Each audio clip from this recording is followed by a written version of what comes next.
ደግሞ እንደ ግራ ማጋቢያ አድርጋችሁ ሰዱት።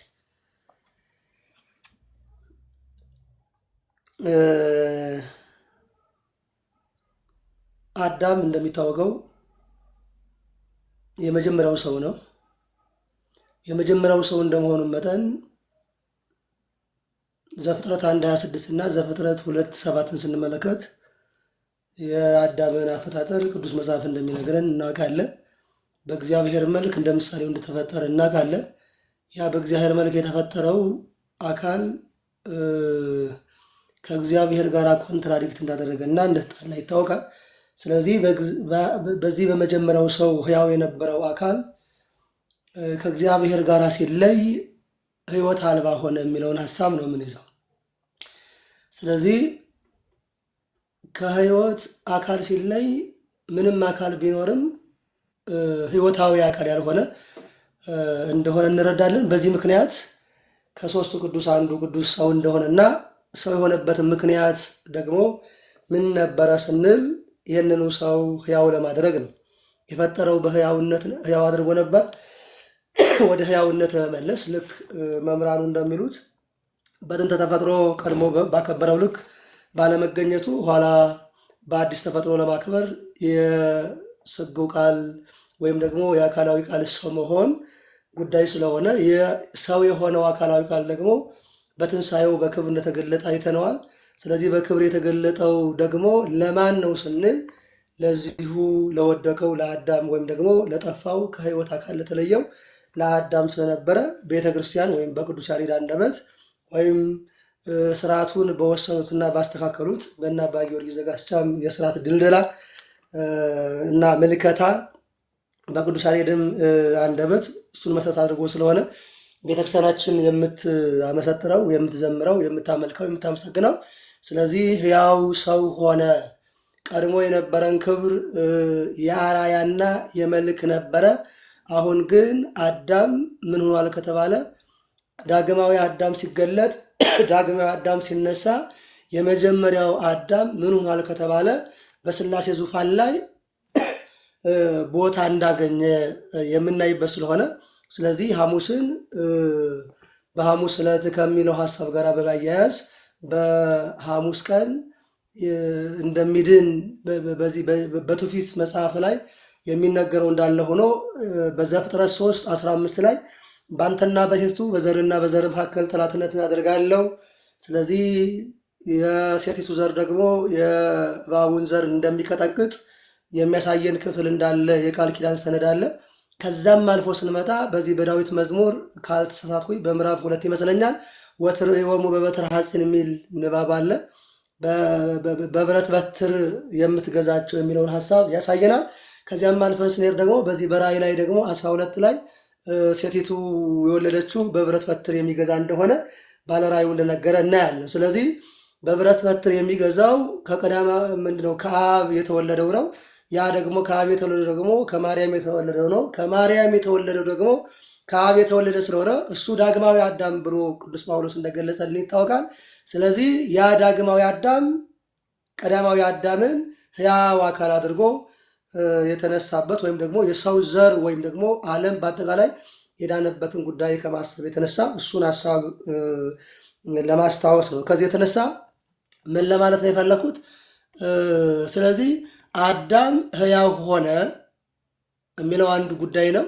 ያ ሕያው መሆን ደግሞ ወደ ምንድን ነበር ከተባለ ባህሪው ባሕረ ሥላሴ ወደ መሆን የመድረሱን ተስፋና ፍጹም ቃል ኪዳን ወይም ደግሞ ፍጹም ሕያው ሰነድነት የተረጋገጠበት ስለሆነ እሱን ለማስታወስ ያደረጉበት ነው። ከዚህ አንጻር ቅድም መምህር ጥበቡ ያነሱት ጸውዖ እግዚኡ ለአዳም ወይቤሎ ናጻ ምስለ ነፍሰ ጻድቃን በዐቢይ ኃይለ ሥልጣን የሚለው ይቤሎ እግዚኡ ለአዳም አዳም አበ ኩሉ ዓለም የሁሉ አባት አዳምን ና ብሎ ከተዋረደበት ወደ ክብር እንዳነሳው እንዳገባው ወይም ደግሞ እንደመለሰው የምናስታውስበት መሆኑን መውሰድ የምንችልበት ነው። ከዚህ የተነሳ ቅዱስ አትናቴዎ እለእስክንድሮስ በሃይማኖተ አበው ላይ የዚህን ጉዳይ ሲያነሳ ምን ይላል? ምን ታጽሐቆ ይረድ እግዚአብሔር እምሰማይ ዲበ ምድር ወይ ጠብለል በአጽርቅት የሚለው ሀሳብ አለ።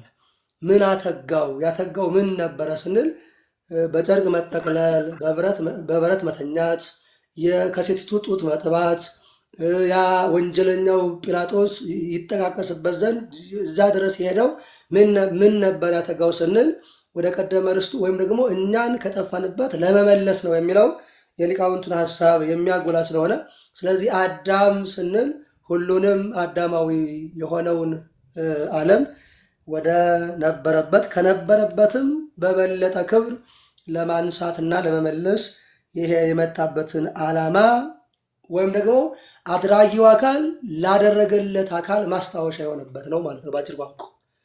ያ ማለት ስግው ቃል በዚህ ምድር ላይ ተመላልሶ የፈጸመውን መለኮታዊ ወይም ደግሞ ይሄ ኦንቶሎጂካል ምንለው ወይም ደግሞ ግብራዊ ነገረ ክርስቶስንና ባህርያዊ ነገረ ክርስቶስን በአዳም ላይ መፈጸሙን ወይም ደግሞ አዳም ደግሞ ተፈጽሞለት ወደ ዘላለም ክብር የገባበትን ጉዳይ ወይም ደግሞ ሁኔታ የምናስታውስበት ብለን ደስ ብሎን ደግሞ የምንዘምርበት ቀን ነው ለማለት ያለው ማስፋት እንችላለን። እግዚአብሔር አክብርልኝ ስላዳመጣችሁን አመሰግናለሁ። ቃለ ሕይወት ያሰማልን። የኔታ ሊቀ ሊቃውንት አባ መላኩ መጥተዋል። ተሳክቶ ኔትወርኩ ይመስለኛል። በዚህ ጉዳይ አንዳንድ ሁኔታዎች ካሉ ወደኋላ የኔታ መሰረት ያነሱት ወይ ደግሞ አይን ሚዲያ ያነሱት ብለን ጥያቄውን ፎርም ማስያዝ ይቻላል። አሁን ግን ቀጥታ ወደ የኔታ ብንሄድ ብዬ ነው። ወደ የኔታ።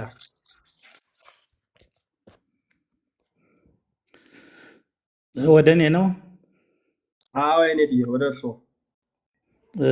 እንደምን ዋላችሁ አባቶች፣ እንዲሁም ክቡር መላከ ገነት ቃለ ሕይወት ያሰማልን። ያው ሚዲያው እንትኑ አላስገባኝ ስላለ ነው። ቅድም ሲጀመር ጀምሮ ነበር የነበርኩት፣ ግን አላስገባኝም። አሁን ይሰማል አይደል? ይሰማል አባታችን።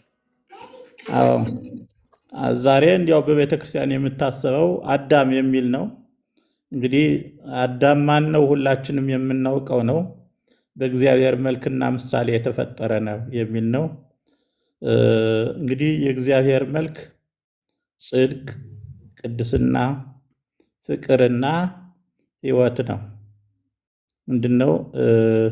እግዚአብሔር በጽድቅና በቅድስና ያደሰውን አዲሱን ሰው ምሰሉ የሚለው ቃል የእግዚአብሔር መልክ ምን እንደሆነ ያሳያል። ሌላው የእግዚአብሔር መልክ የምንለው መንፈሳዊ እጅ፣ መንፈሳዊ እግር፣ መንፈሳዊ ዓይን ወይም በግዕዙ እዝነ ልቡና፣ እግረ ልቡና፣ ዓይነ ልቡና የምንለው ነው። ይህ መልክ ነው።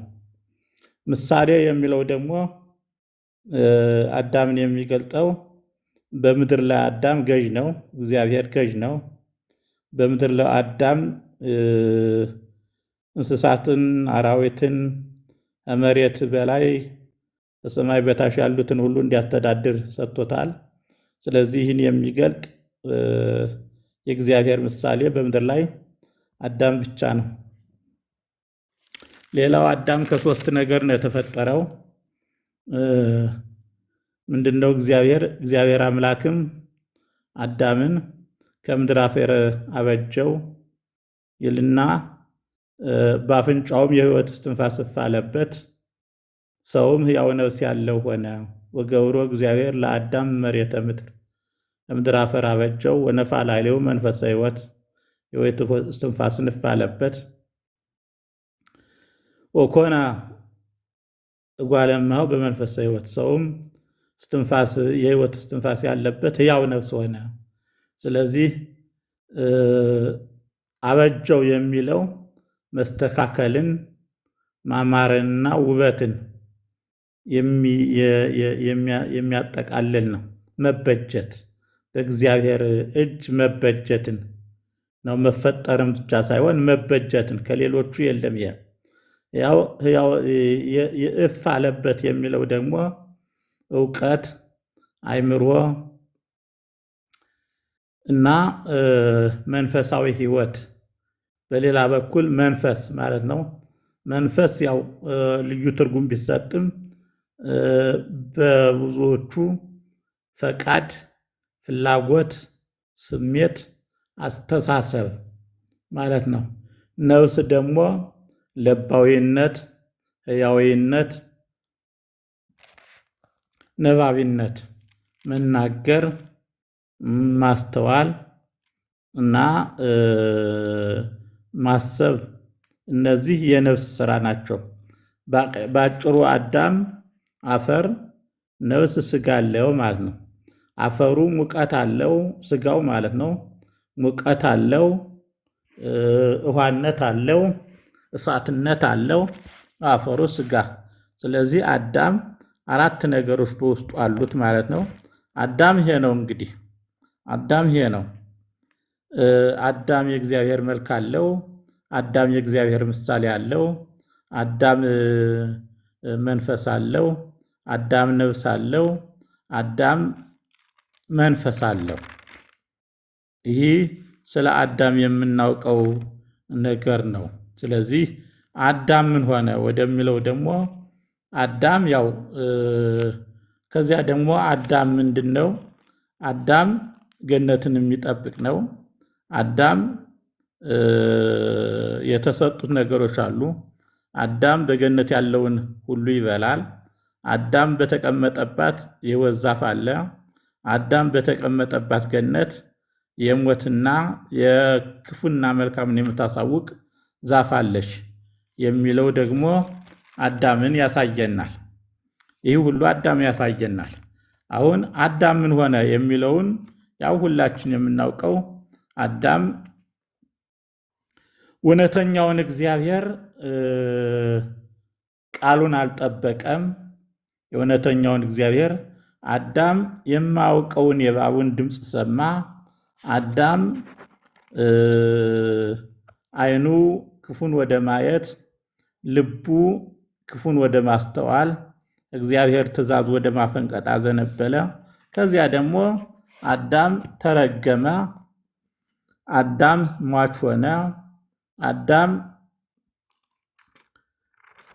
ክፉና መልካምን ለማወቅ ከኛ እንዳንዱ ሆነ ተባለ የሚል እናገኛለን። ይሄ አዳም ነው። እዚያ ይሄ እንግዲህ አዳም ያው ሰፋ አድርገን ኋላ በውይይት ልናመጣው እንችላለን። አዳም እንዲህ ከሆነ በኋላ ሰው ምን ሆነ ስንባል መነሻው 2 ልጆቹ ተጋደሉ፣ የጥፋት ውሃ መጣ። በቃ አዳም ወደዚህ አይነት ውድቀት መጣ።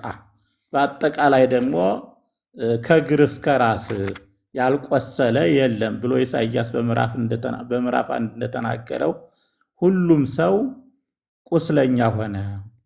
ጳውሎስ እንደተናገረው ሁሉም ሰው ኃጢአተኛ ሆነ። ለምን? የአዳምን ባህሪ ወይም አዳምን መልሶ ሆኖ ስለተወለደ። አዳም በምዕራፍ 5 በመልኩና በምሳሌው ወለደ። የእግዚአብሔር መልክ ቀረ፣ አዳም በመልኩና በምሳሌው ወለደ።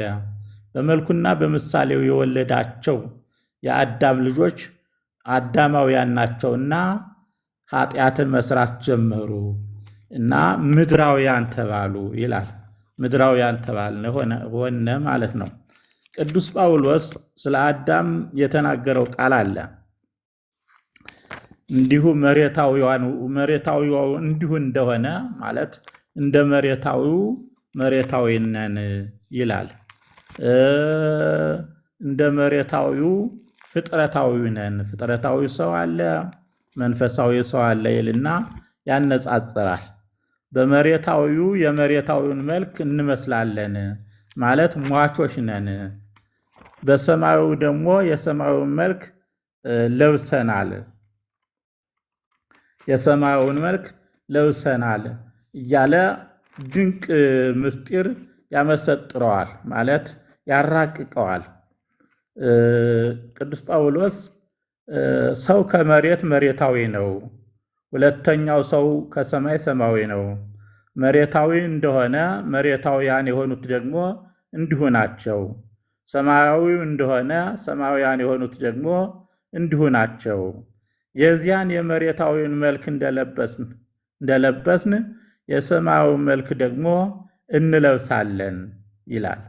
አሁን ሰማያዊው መልክና መሬታዊው መልክ፣ ሰማያዊው መልክ ምንድን ነው ስንል የክርስቶስ መልክ ነው። የልጁን መልክ ይመስሉ ዘንድ የወሰናቸውን አስቀድሞ ጠራቸው፣ የጠራቸውን አጸደቃቸው፣ ያጸደቃቸውን አከበራቸው ተብሏል። እግዚአብሔር የልጁን መልክ እንመስል ዘንድ ወሰነ። ከወሰነ በኋላ ጠራ። የጠራውን ደግሞ አከበረ። ያከበራቸውን ደግሞ አጸደቀ ማለት አረጋገጠላቸው። እነዚህ የልጄን መልክ ይመስላሉ ብሎ አረጋገጠ፣ ወይም የልጁ መልክ እንዳለን አረጋገጠልን። የአዳም መልክ ደግሞ መሬታዊነት፣ ሟችነት እና ከእግዚአብሔር የተለየ የሞተ መሆኑን ይናገራል። ስለዚህ መሬታዊ መልክ አለን፣ ሰማያዊ መልክ አለን። ሰማያዊ ክርስቶስ ነው። ፊተኛውን አዳም እንመስላለን፣ ኋለኛውን አዳም እንመስላለን። ኤራቅልስ የተባለው ሊቅ እንዲህ ብሏል። ወኀደግነ አበ ቀዳማየ ዘውእቱ አዳም ዘወቱ ማሰነ። የቀደመውን አባታችን አዳምን ተውነው በሱም የጠፋነበት እና ሌላ አባት አበጀን፣ እሱም ክርስቶስ ነው የዳነበት የሚል ነው። ጌታችን ኢየሱስ ክርስቶስ ያ መንፈሳዊ መልካችን ስለጠፋ ደቀ መዛሙርቱን እንዲህ አላቸው። እፍ አለባቸውና ንሱእ መንፈሰ ቅዱሰ። እፍ አለባቸው በኋላ መንፈስ ቅዱስን እንኩ አላቸው። ያ መንፈስ ቅዱስን እንኩ የተባለበት ቃል ወነፍሐ ላዕሌሁ መንፈሰ ሕይወት፣ የሕይወት እስትንፋስን እፍ አለበት ካለው ጋር አንድ ነው። የመጀመሪያው አዳም የሕይወት እስትንፋስ እፍ ተብሎበት ተፈጠረ። ኋለኞች አዳም ደግሞ ሐዋርያትን ስናይ እፍ ሲልባቸው ያን የፊተኛውን አዳም ሆኑ ማለት መንፈሰ ሕይወት አደረባቸው። ስለዚህ አዲስ ሰው አደረጋቸው። አዲስ ፍጥረት መሆንን የሚያረጋግጥ ነው። የመጀመሪያውን አዳም ሲፈጥር እፍ እንዳለበት ሁሉ ኋለኞች አዳም ሲፈጠሩ ደግሞ እፍ ተብሎባቸዋል። ያ እፍታ ወደ ኃጢአት አልባ ወደ ነበረው አዳም ይወስደናል፣ አዲስ ፍጥረት ያደርገናል ነው። ሐዋርያው ጳውሎስ አሁንም ምንድነው እስመ ተግባሩ ንሕነ ዘፈጠረነ በክርስቶስ፣ እኛ በክርስቶስ የተፈጠርን ተግባሩ ፍጥረቶቹ ነን። አዲስ ፍጥረት እንግዲህ እፍ ሲል አዲስ ፍጥረት አድርጎናል። ይህን ቃልም እስመ ተግባሩ ንሕነ ዘፈጠረነ በክርስቶስ፣ በክርስቶስ የፈጠረን አዲስ ፍጥረቶቹ ነን። አዲስ ፍጥረት ማለት እንግዲህ ምን ማለት ነው? የእግዚአብሔርን መልክ የያዘ፣ የእግዚአብሔርን ምሳሌ የያዘ፣ የሕይወት እስትንፋስ ያለበት ሕያው ነፍስ የሆነ ማለት ነው። ይህም ክርስቶስ ሲመጣ ያን የቀደመውን አድሶታል ማለት ዘሐደሶ እግዚአብሔር ይላል። የቀደመውን አድሶታል፣ ወደ መጀመሪያው አዳም በደል አልባ ወደ ነበረው አዳም ወስዶናል። ይህ እንግዲህ የሰማያዊውን መልክ ያዝ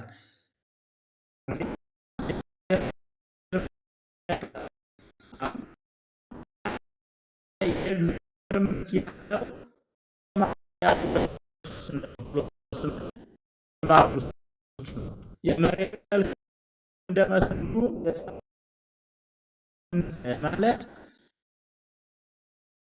መንፈስ ታደሱ፣ ለእውነትም በሚሆን ጽድቅና ቅድስና እንደ እግዚአብሔር ምሳሌ የተፈጠረውን ሰው አዲሱን ሰው ልበሱ።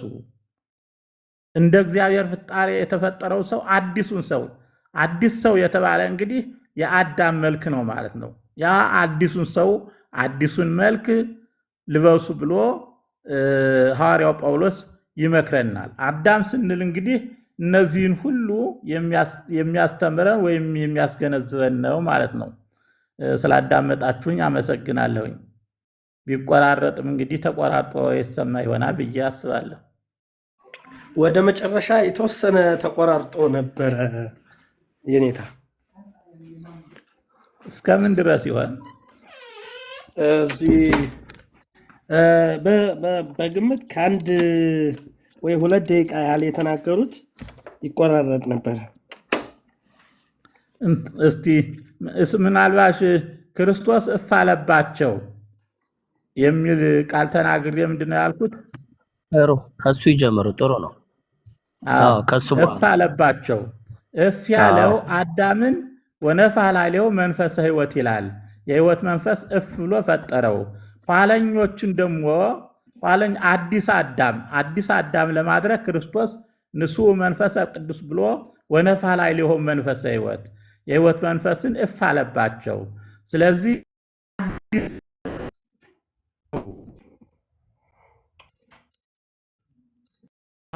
አሁንም እኮ አሁንም ተቆራረጠ ከተሰማሁት አባታችን እፍ የሚለው ሐሳብ እፍ እያሉበት ምን አይነት እስኪ ወነፋሕ ላዕሌሁ ይበሉ። ሄዴታ ወይ ጉድ! አልቻልንም። ምን ጣጣ ነው በቃ እግዚኦ! አሁን ማጠፋ ጭራሽ። የመጀመሪያው አዳም በእግዚአብሔር መልክና ምሳሌ ተፈጥሯል። እኛ ሁለተኛ አዳም ወይም ደግሞ ኋለኞች አዳም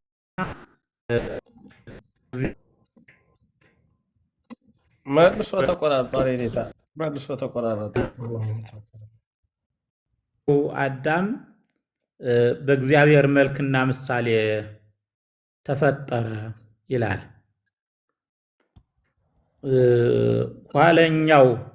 ኋለኞች አዳማውያን እኛ ደግሞ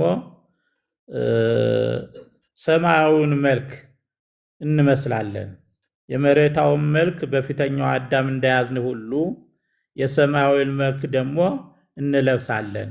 የጳውሎስ መልእክት ወደ ቆሮንቶስ ሰዎች ምዕራፍ 15 ከቁጥር 49 ላይ የሰማያዊውን መልክ እንለብሳለን፣ የምድራዊውን መልክ እንደለበስን ሁሉ የሰማያዊውን መልክ እንለብሳለን። ስለዚህ አዲስ መልክ አለን ማለት ነው። አዲስ መልክ የመጀመሪያው አዳም የእግዚአብሔር መልክ እንዳለው ሁሉ ኋለኞች አዳም ደግሞ እኛ የሰማያዊውን መልክ በመያዛችን ያ የቀድሞ አዳም መልኩ ስለጠፋ ማለት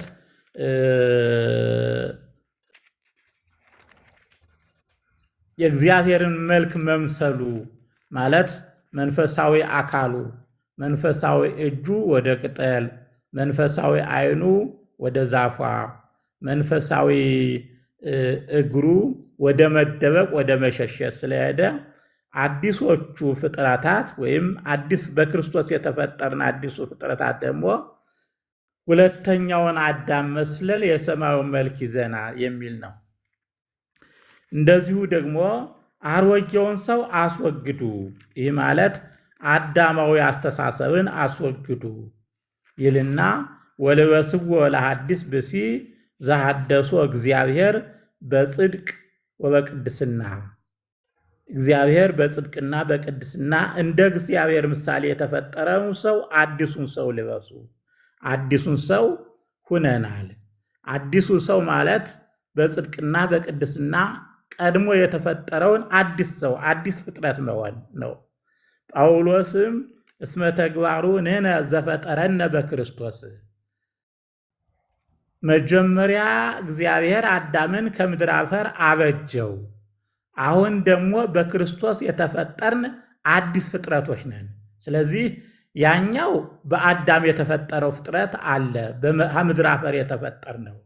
አሁን ደግሞ በክርስቶስ የተፈጠርነው አዲስ ፍጥረት ሆነ። ይህም አዳም መሬታዊ ነን ስንል አፈር ነን ማለት ነው። መሬታዊ ነን ስንል አፈር ነን ማለት ነው። በአዳም ላይ የሕይወት እስትንፋስ እፍ አለበት ተብሎ በቀደመው አዳም እንደተነገረ ሁሉ እንዲሁም ክርስቶስ ደግሞ ወነፋሕ ላዕሌሁ መንፈሰ ሕይወት ወይቤሎሙ ንሥኡ መንፈሰ ቅዱሰ፣ የሕይወት እስትንፋስን እፍ አለባቸው፣ መንፈስ ቅዱስንም ተቀበሉ አላቸው። ይህ የሕይወት እስትንፋስ የቀድሞውን አዳም አደረጋቸው ወይም የፊተኛውን አዳም አደረጋቸው። ይህም እስመ ተግባሩ ንሕነ ዘፈጠረነ በክርስቶስ፣ በክርስቶስ የፈጠረን አዲስ ፍጥረቶቹ ነን ብሎ ከተነገረው ቃል ያስገባናል ማለት ነው። እንግዲህ ያ የቀደመው አዳም መንፈሳዊ አካል አለው። ያ መንፈሳዊ አካል ደግሞ ጽድቅ፣ ቅድስና በኤፌሶን ቅድም እንዳልኩት በጽድቅ በቅድስና የተሞላ ጽድቅና ቅድሳን የተሞላ ነው። ሁለተኛዎቹ አዳም እኛ ደግሞ በክርስቶስ የተፈጠርነው በጽድቅና በቅድስና አዲሱን ሰው ሁኑ ተብለናል። ጽድቅና ቅድስና በክርስቶስ ተሰጥቶናል ማለት ነው። እንግዲህ ሰማያዊ መልክ አለን፣ ምድራዊ መልክ አለን። ባለ ሁለት መልክ ነን። በአዳም ምድራዊ መልክ፣ በክርስቶስ ሰማያዊ መልክ። በአዳም አፈርና ስጋ ማለት አፈር ማለት ስጋ ነን። በክርስቶስ ደግሞ መንፈሳዊ ሕይወት አለን። ይኸውም ንጹሕ መንፈሰ ቅዱስ ባለዚህ ጊዜ አዲስ ሰዎች እፍ ባለ ጊዜ አዲስ ፍጥረቶች አድርጎናልና ዳግም ልደት የሚባለውም ይህን አዲሱን ፍጥረት ለመሆን ነው። ዛሬ ዳግም ልደት በተወለዱ ጊዜ ሰዎች አዲስ ፍጥረት ሆነዋል። ለዚህም የራቅሊስ የተባለው ሰው ሊቅ ወኀደግነ አበ ቀዳማየ ዘውእቱ አዳም ዘቦቱ ማሰነ፣ የቀደመውን አዳም ትተናል፣ የጠፋንበት መልክ ነው። ኋለኛውን አዳም መስለናል፣ እሱም የዳነበት አሁንም የምንኖርበት መልክ ነው። እንግዲህ ሰማያዊ መልክ፣ ምድራዊ መልክ፣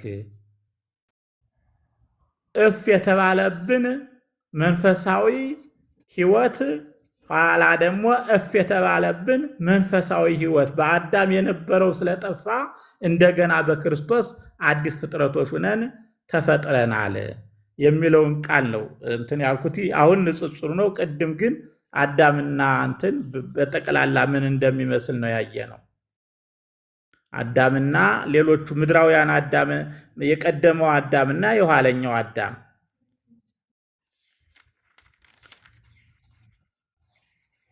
ስለዚህ አዳም የተከበረበት አንዱ አዳም ራሱ በነፍስ የተመለሰበት ነው። ወደ ቀደመ መልኩ የተመለሰበት ነው ማለት ከቅጣት የዳነበት ነው ማለት ነው።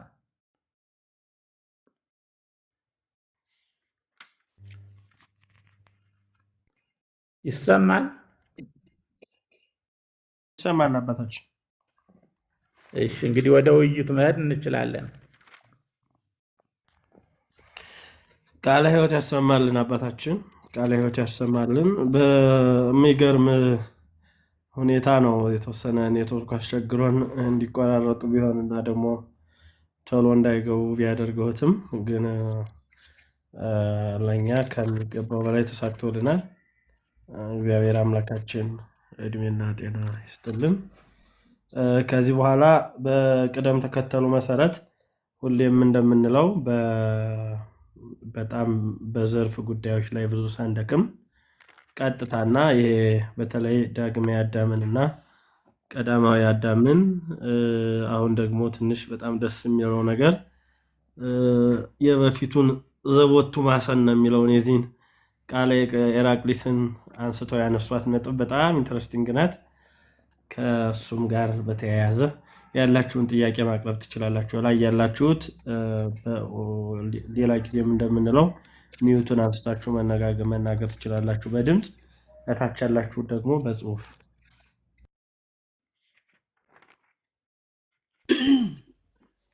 እግዚአብሔር ያክብርልን። የንታ ቃሎት ያሰማልን። እኔ አንድ ጥያቄ ላንሳ።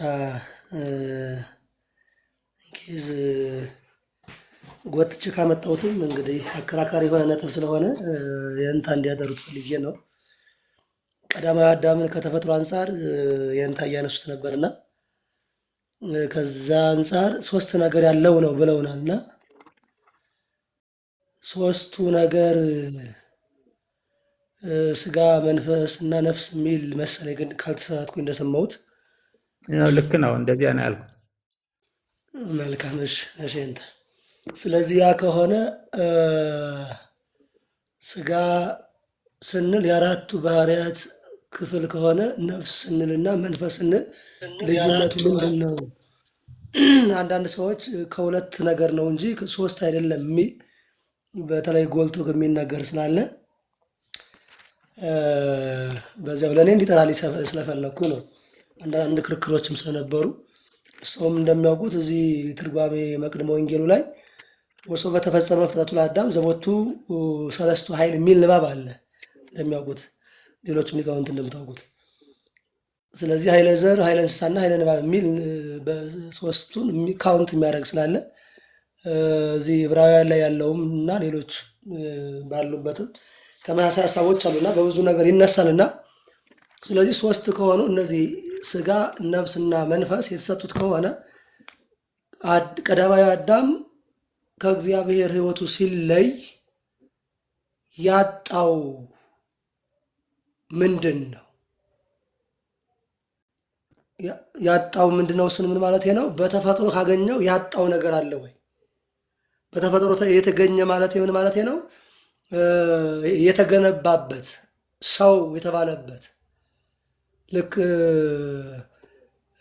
ወሰብሰበ በእንተ ጠባያ ፍጥረቱ እንደሚል ጎርጎርዮስ ገባሬ መንክራት በተፈጥሮቱ ያገኘው ነው ሰው መባሉ። ያ ሰውነት በተፈጥሮ የተገኘ ነው። ያ ከተፈጥሮ ያገኘው ነገር ያጣው ምንድን ነው? ከእግዚአብሔር ሲለይ አንድ ሁለት ያጣው በተፈጥሮ ያገኘውን አጣ የምንል ከሆነ ስለዚህ ከተፈጥሮ የጎደለ ነገር አለው ማለት እንችላለን ወይ?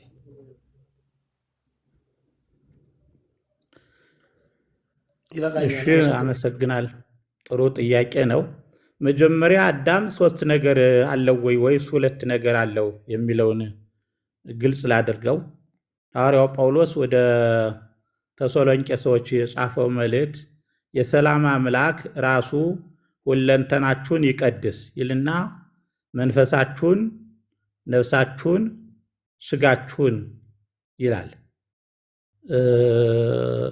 ምዕራፍ አንደኛ ተሰሎንቄ ምዕራፍ 5 ከቁጥር 23 ላይ የሰላም አምላክ ራሱ ሁለንተናችሁን ይቀድስ መንፈሳችሁንም፣ ነፍሳችሁንም፣ ስጋችሁንም ጌታችን ኢየሱስ ክርስቶስ በመጣ ጊዜ ያለ ነቀፋ ፈጽመው ይጠበቁ ዘንድ የሚጠራችሁ የታመነ ነውና ይላል። አሁን ሐዋርያው ሶስት ነገሮችን የጠራ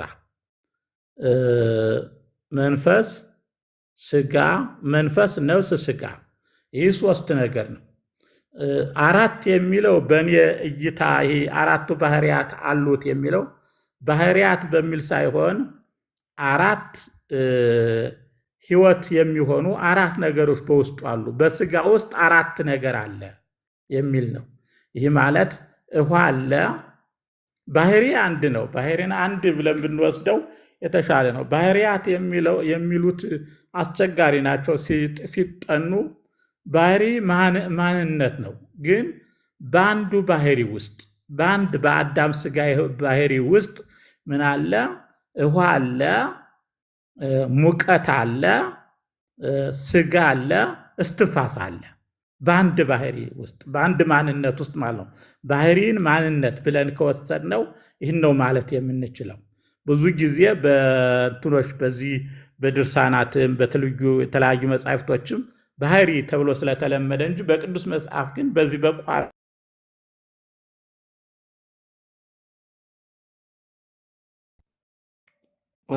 ይሰማችኋል? ሌሎቻችሁ ተቋረጠ። እኔ ጋር ተቋርጠዋል። አይሰማም። አሁን ለእኔ አይሰማኝም። ተቋርጧል። የእኔ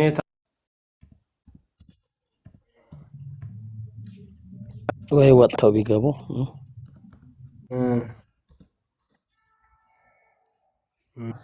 ምንድን ነው ያጣው የሚል ጥያቄ ነው የተጠየቁት። እኔ ደግሞ ያጣው የለም ግን የተለወጠ ነገር ነው።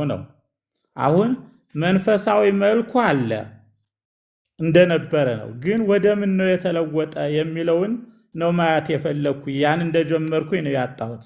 ለምሳሌ መንፈሳዊ አይን አለ። ያ መንፈሳዊ አይን ዛፉ ለመብላት ያማረ መሆኑን ተመለከተ። አሁን እይታውን ለወጠ። ከእግዚአብሔር እውነት ወደ ሰይጣን ሐሰት ተለወጠ። እይታው ነው የተለወጠ አለ፣ ግን ተለወጠ።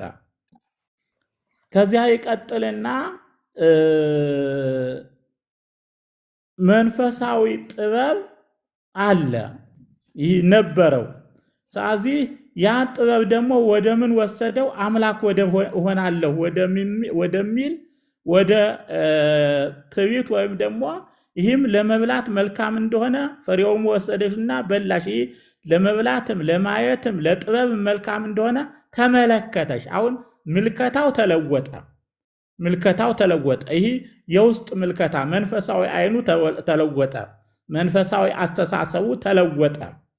መንፈሳዊ እይታው ተለወጠ። እነዚህ መልክ ናቸው። የእግዚአብሔር መልክ ነበሩ። አሁን ደግሞ መልካቸው ተለውጦ ሌላ ሰው ሆነ። አሁን ይህ ተለወጠ። መንፈሳዊ እግር ነበረው። ያ መንፈሳዊ እግር ወደ እግዚአብሔር የሚቀርብን አሁን ደግሞ ተደበቀ ማለት ከእግዚአብሔር ፊት ተደበቀ። ይህ ፍቅር ነበረው። በፍቅር የተፈጠረ የእግዚአብሔር መልክ ፍቅር ነው ብለን ነበረ። ያም ፍቅር ደግሞ ቀረና ምን ሆነ? ጥላቻ መጣ። ሴቲቱ አሳተሽኝ፣ ከአንተ ጋር የነበረው አሳተችኝ። ይህም ተለወጠ። ቅድስና ነበረ፣ ወደ ርኩሰት ተለወጠ። አሁን መንፈሳዊነቱ እንዳለ ሆኖ ለውጡን ነው እያየን ያለነ። ይህም ተለወጠ፣ ወደ ርኩሰት ወይም ደግሞ ወደ አመፅ ተለወጠ። ከዚያ እንግዲህ መታዘዝ ነበረ። መንፈሳዊ መታዘዝ፣ ለእግዚአብሔር መታዘዝ ነበረ። ይህም መልኩ ነው። ወደ አለመታዘዝ፣ እግዚአብሔርን ወደ አለመታዘዝ፣ የራሱን ፈቃድና ፍላጎት ወደ መፈጸም ተለወጠ። እነዚህ አሁን ምን አጣ ምን ነበረው የሚለው ለውጥ ነው የሆነው እንጂ ለምሳሌ አንድ ሰው አመፀኛ ሲባል ሰብአዊነቱ አለው። ያ ሰብአዊነቱን ወደ አውሬነት ለወጠው ማለት ነው። አመፅ ሲሆን እንደዚያ ነው። ስብዕናን አጣ ማለት መንፈሳዊነት አጣ። መንፈሳዊ እይታ በእይታው መልክ ይህ ወደ እውርነት ወይም ሌላ እይታ ዓለማዊነት እይታን ይፈጥራል ማለት ነው። ስለዚህ ለውጥ ነው። ከዚህ በኋላ የተወለዱት ልጆች በመልኩና በምሳሌው ነው የተወለዱት። መልኩና ምሳሌው ምንድን ነው ስንል ገዥነት ቀረባቸው። ምሳሌ የምንለው አዳም ገዥ ነው፣ እግዚአብሔር ገዥ ነው፣ አዳም ገዥ ነው የሚል ነው። በምድር ላይ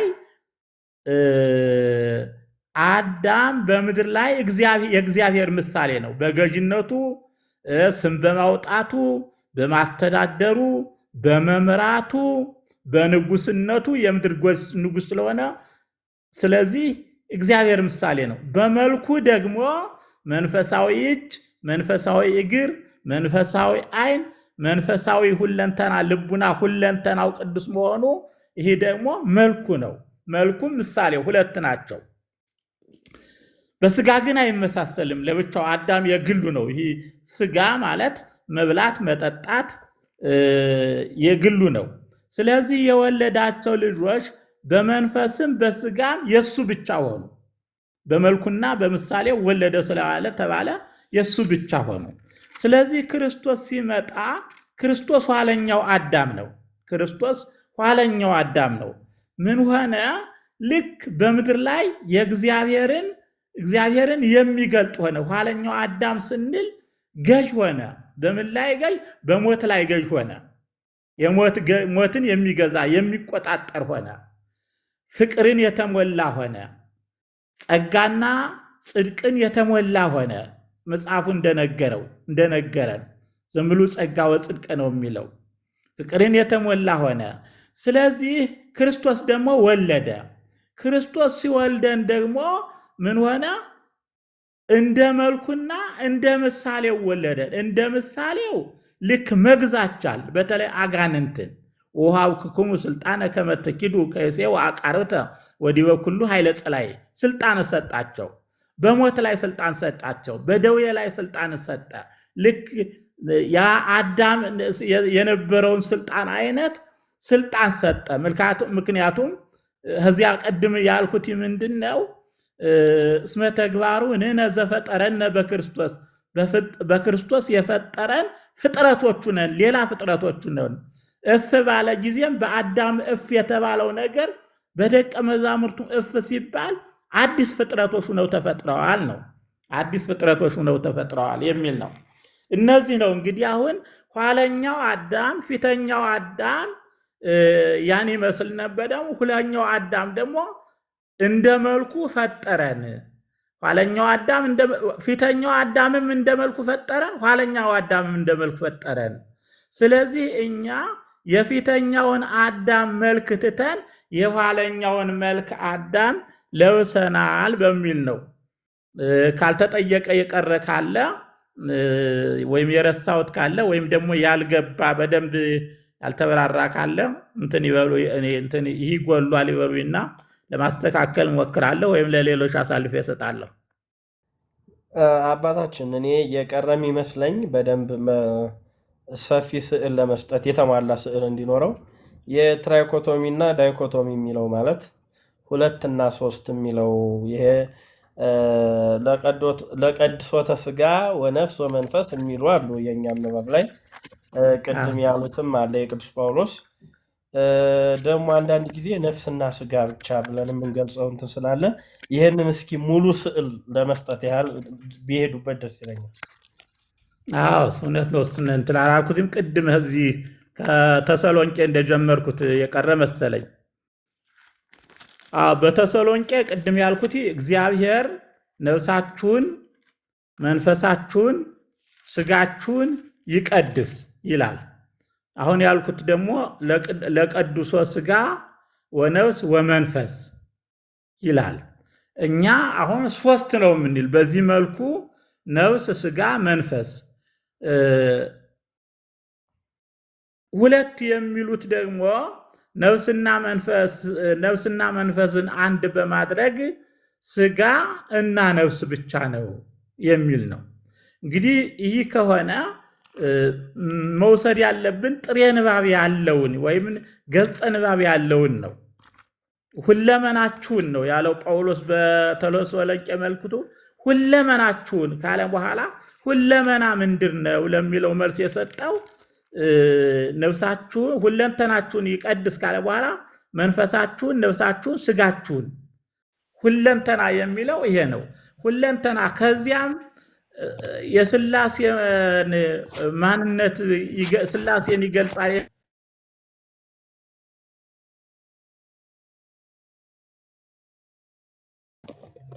ወነፍሐ ላዕሌሁ መንፈሰ ሕይወት ሲል መንፈስ 2 ወኮነ እጓለ እመሕያው በመንፈሰ ሕይወት ያው ነፍስ ያለው ሆነ ሲል ነፍስ ሲል 3 ይሆናሉ። እነዚህ 3 ግን አይወራረስም ማለት ግን አይደለም። ከትርጉም ይሁን ከግልባጭ ይሁን ቀጥታ ከንባብ ይሁን እንደዚህ ያለ መንፈስ የሚለው ነፋስ ከሚለው ጋራ ይወራረሳል። ይህ ማለት ምንድነው? በግሪከኛው ኑማ ሲል ነፋስ ማለት ነው። ዕብራይስጡ ደግሞ ሩህ ነው የሚለው። ነፍስ የሚለው ደግሞ ነፋስ ከሚለው ጋር ተወራራሽ ይሆናል። አንዳንድ ለምሳሌ ወጻት መንፈሱ ሰዊሃ ሲል ነፍሱ ነው።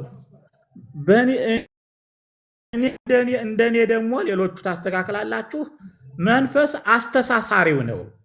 ስሜት፣ ፈቃድ፣ ፍላጎት ነው። ከስጋም አለሽ ከነፍስም ጋር አለሽ። አስተሳሳሪ ባህርን አካል አይደለሽም። እንደ ነፋስ ናት፣ አካል አይደለሽም። ነፍስ አካል ናት፣ ስጋ አካል ናት። ነፍስ መንፈሳዊ አካል ነው። ስጋ ደግሞ ግዙፋዊ አካል ነው። መንፈስ ግን የሰውየውን ማንነት የምትገለጽባት ነው። ለምሳሌ ሰብአዊነት ወይም ኢሰብአዊነት ከመንፈስ ውስጥ ነው ያለችው። ሰብአዊነት ወይም ኢሰብአዊነት፣ ሰብአዊነትን የተሞላ ኢሰብአዊነትን የተሞላ። ለምሳሌ ፍቅርና ጭካኔ ከመንፈስ ውስጥ ናት ያለች። ፍቅርና ጭካኔ መንፈሱ ገር የሆነ መንፈሱ ጨካኝ የሆነ መንፈሱ ክፉ የሆነ ብለን እንከፍለዋለን። ነፍሱ ክፉ የሆነ ከማለት ይልቅ መንፈሱ መልካም የሆነ መንፈሱ ደግ የሆነ መንፈስ በእንስሳት ውስጥም አለሽ፣ በእንስሳ ውስጥ አለ። ነፍስ ግን በእንስሳት ውስጥ የለሽም። መንፈስ ግን በእንስሳት ውስጥም አለች። ማለት መንፈሰ ገር እንስሳት አሉ፣ መንፈሰ ጨካኝ ደግሞ እንስሳት አሉ።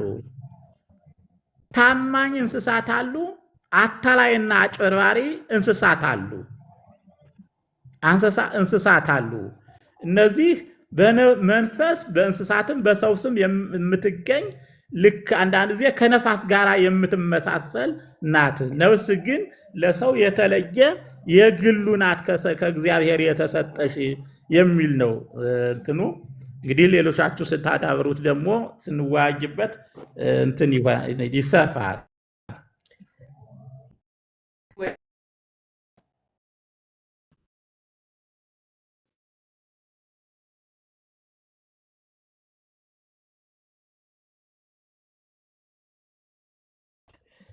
አካል ካልሆነች አዎ አሁን ለምሳሌ ህሊና፣ ልቡና እነዚህ መንፈስ ናቸው በሙሉ። በሌላም መንገድ ለምሳሌ ወእምዝ ወሰዶ መንፈስ ይላል አይደል? አዎ አሁን ይሄ መንፈስ ፈቃዱ ብለው ተርጉመውታል። ፈቃድ የሚል ነው አሁን ይሄ። ስለዚህ ፈቃድ፣ ህሊና፣ ልቡና እነዚህ ነገሮች የባህሪያችን ፍላጎት፣ ስሜት እያልን እንጠራዋለን እኮ እነዚህ ናቸው። እነዚህን ናት ማለት ይቻላል አባታችን። አዎ ነው እኮ ነው። እስካሁንም ያልኩት ይህ ነው እኮ ነው። ይህ ናት። እሺ እንደተባለው ሌሎቻችሁ በዚህ ጉዳይ ያላችሁን ሀሳብ ማንሳት ይቻላል። በእኔ በኩል አጥርቻለሁ። ማለት ያሰማልን እንታ እኔ አንድ ነገር ማለት ካባሩበት ቅድም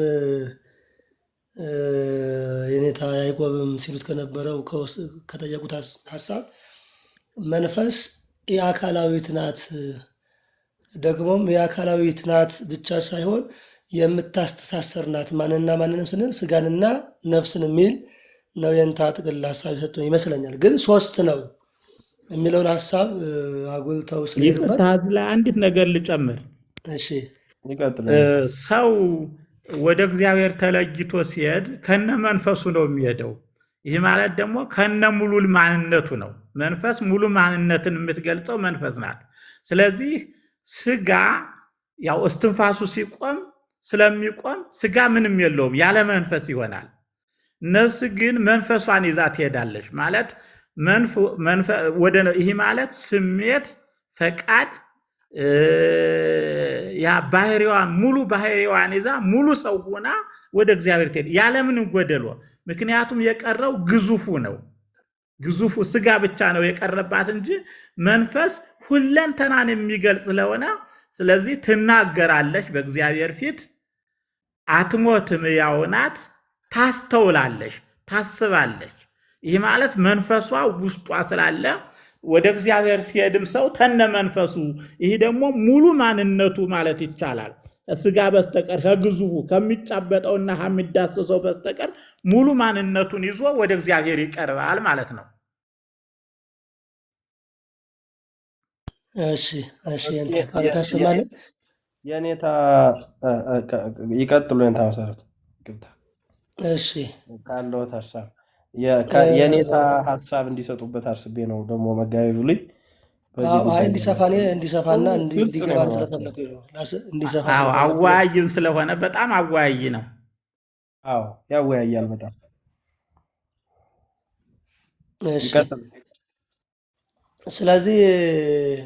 ስለዚህ መንፈስን ደመነፍስ ማለት እንችላለን። በዚህ አውድ አሁን ባለው አውድ ደመነፍስ ወደ ማለት መድረስ እንችላለን የሚል አንድ ጥያቄ እንደው እንዲያድግ ከዚህ የተወሰኑ ጽሁፎችን ለማየት ሞክሬ ነበርና በዚህ ጉዳይ ላይ እነዚያንም አብረው አሳስረው እንዲያዩልንና ደግሞ በሰፊው እንዲገልጽልን ስለፈለኩ ነው። ይንታ ሌሎቹም አባቶች እንድታዩት ነው። ቅድም እንዳነሳሁት የመቅንበ ወንጌሉም ሀሳብ ዘቦቱ ሰለስቱ ኃይል ስለሚል ኃይለ ዘር በሚል የዘር ግብር የዘር ባህሪ በሚል ተርጉመውታል። ኃይለ እንስሳ በሚለውን የደመ ነፍስ ግብርና የደመ ነፍስ ባህሪ በሚል እና ኃይለ ንባብ የሚለውን የንባቢት ነፍስ ግብር ባለው በሚል እንዳከበረው ከመቅደመ ወንጌሉ ላይ በቁየት ላይ እናገኛለን። ይሄንንስ እንዴት ነው የሚብራራው? ሌላ በዚህ በሃይማኖት አበው ላይ ቅዱስ ጎርጎርዮስ ዘኑሲስ አንድ ሀሳብ ያነሳል። ነገረ ንስሐን በተናገረበት አንቀጹ ልትመጠፈው ሰምደ ጠቢብ መሐሪ ዘይትራዳ ነፍሰነ ወመንፈሰነ ወሥጋነ ብሎ በነፍስ በስጋ በደመ ነፍስ ልክ ቅድም ሰውም ያነሱትን ሲተረጉሙት እንደሚተረጉሙት ሰውም ሶስቱን ነፍስ ስጋ ደመ ነፍስ የማለት እድል እንዳለ ያሳያል። ከዚያው ጋር ተያይዞ ምን ለማለት የፈለኩት ቅድም ዘፍጥረት 2:7 እንዳነሱት ወገብሮ ለሰብ መሬተ ምድር ወነፋ ውስተ ገጹ የሚለው ጋራ እዚህ ኤጲፋኒዎስ በተረፈ ቄርሎስ ስለ ሃይማኖታዊ ባስተማሩ ሰዓት ወከመውቱ እግዚአብሔር ፈጠሮ ለአዳም ካለ በኋላ ወከመውቱ እግዚአብሔር ፈጠሮ ለአዳም ወነፋሎቱ መንፈሰ ሕይወት ነፊሆሎቱ ነፍሰ ሕይወት ይላል። ተረፈ ቄርሎስ ላይ ማለት ነው። ኤጲፋኒዎስ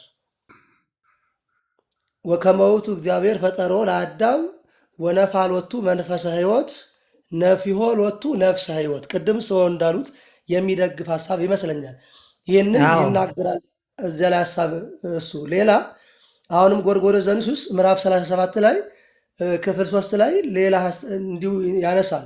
ወራይት ጽልመተ ኃጢአት ይልና የንስሐን ጉዳይ ነው የሚናገርበት ክፍሉ እንደሚያውቁት ምስጋነ ወነፍስነ ወመንፈስነ ይህንንም ስተረጎም ከነፍስ ከስጋ ከደመ ነፍስ በሚል ተቀምጧል እና በቅዳሴውም ላይ ተመሳሳይ ዮሐንስ ወልደ ነጎድጓድ ላይ ቅዳሴ ሐዋርያት ላይ ቅድም መምህር ያዕቆብ ሲያነሱት እንደነበረው እሱ ነባቢት ነፍስና ደማዊት ነፍስና ስጋ በሚል የተገለጸበታል። ከዚህ አልፎ የአባ ጊዮርጊስ ላይ መጽሐፈ ሚስጥር ላይ በዚህ በዓርብ ስቅለት ምንባቡ ላይ 6 ሰዓት ይመስለኛል የተብሉ ሙሰደም የሚለውን ሲተረጉሙ እስመ ደሙ ነፍሱ ውእቱ ለጓለ እመሕያው ወበእንተ ዝንቱ ይቤ መጽሐፍ ይትቅትል ነፍሰ ካሉ በኋላ እኒህን እያብራሩ ይሄዱና ስጋሰ ትትሜሰል በፈትለ ማህቶት ይሉና ወደ መነፍስኒ ትትሜሰል በቅባ ዘይት ወነፍሰ ሕይወትኒ በብርሃነ ማኅቶት የሚል ሀሳብ ያስቀምጣሉ።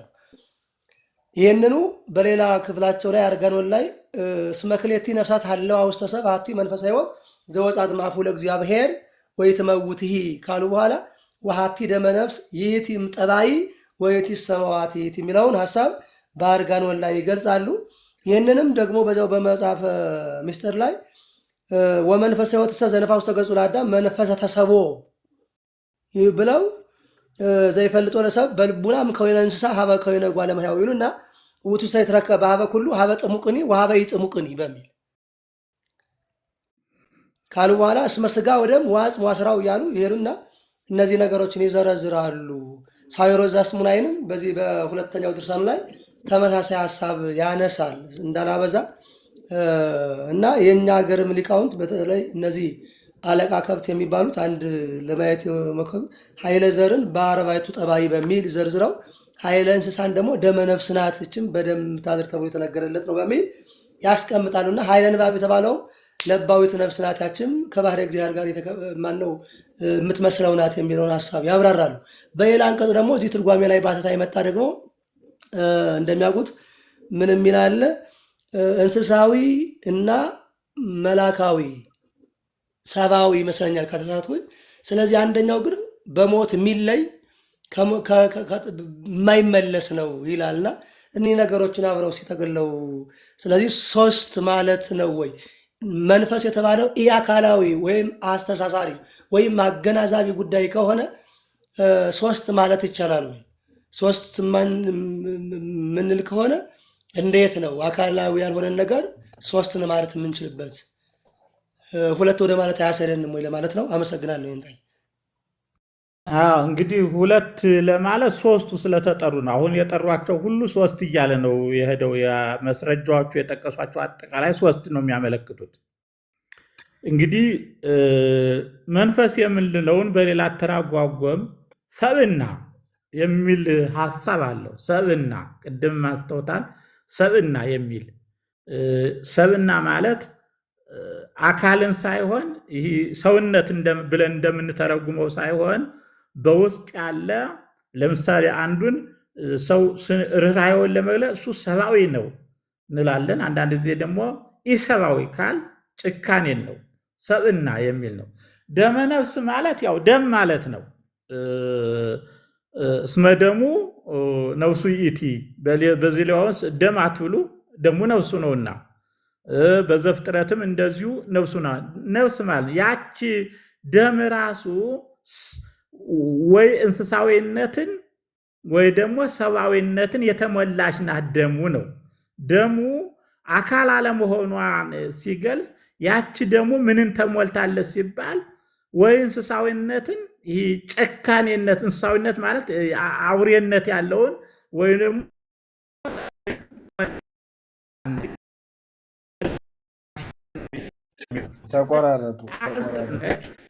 ተቆራረጡ አባታቸው። ታብታብ እስኪ እናድርግ ሊቃውንት፣ እስኪ ታብታብ እናድርግና እናሳድገው። ጉድ እኮ ነው። እስኪ በሉ ወደ 40 ሺህ እኔ እያረኩ ነው። ሌሎቻችን አብረን እናድርገው። አዎ በደንብ ተጭነን ይዘን ሳይቋረጥ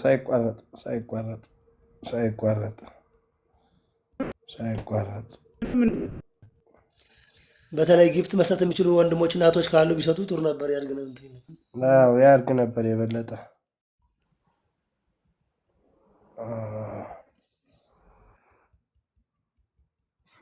ጊፍት ፈልጎ ነው።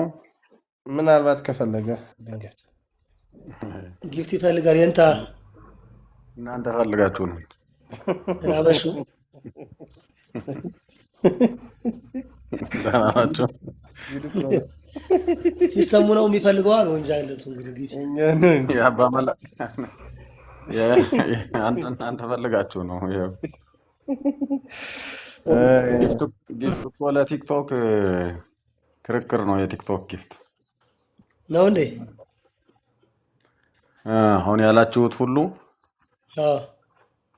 ክርክር ቢገጥምበት፣ እኔ ግን የኔታ ይሄ ነገር ግኝትና ውጤት በሚል ይገለጽ ይሆን?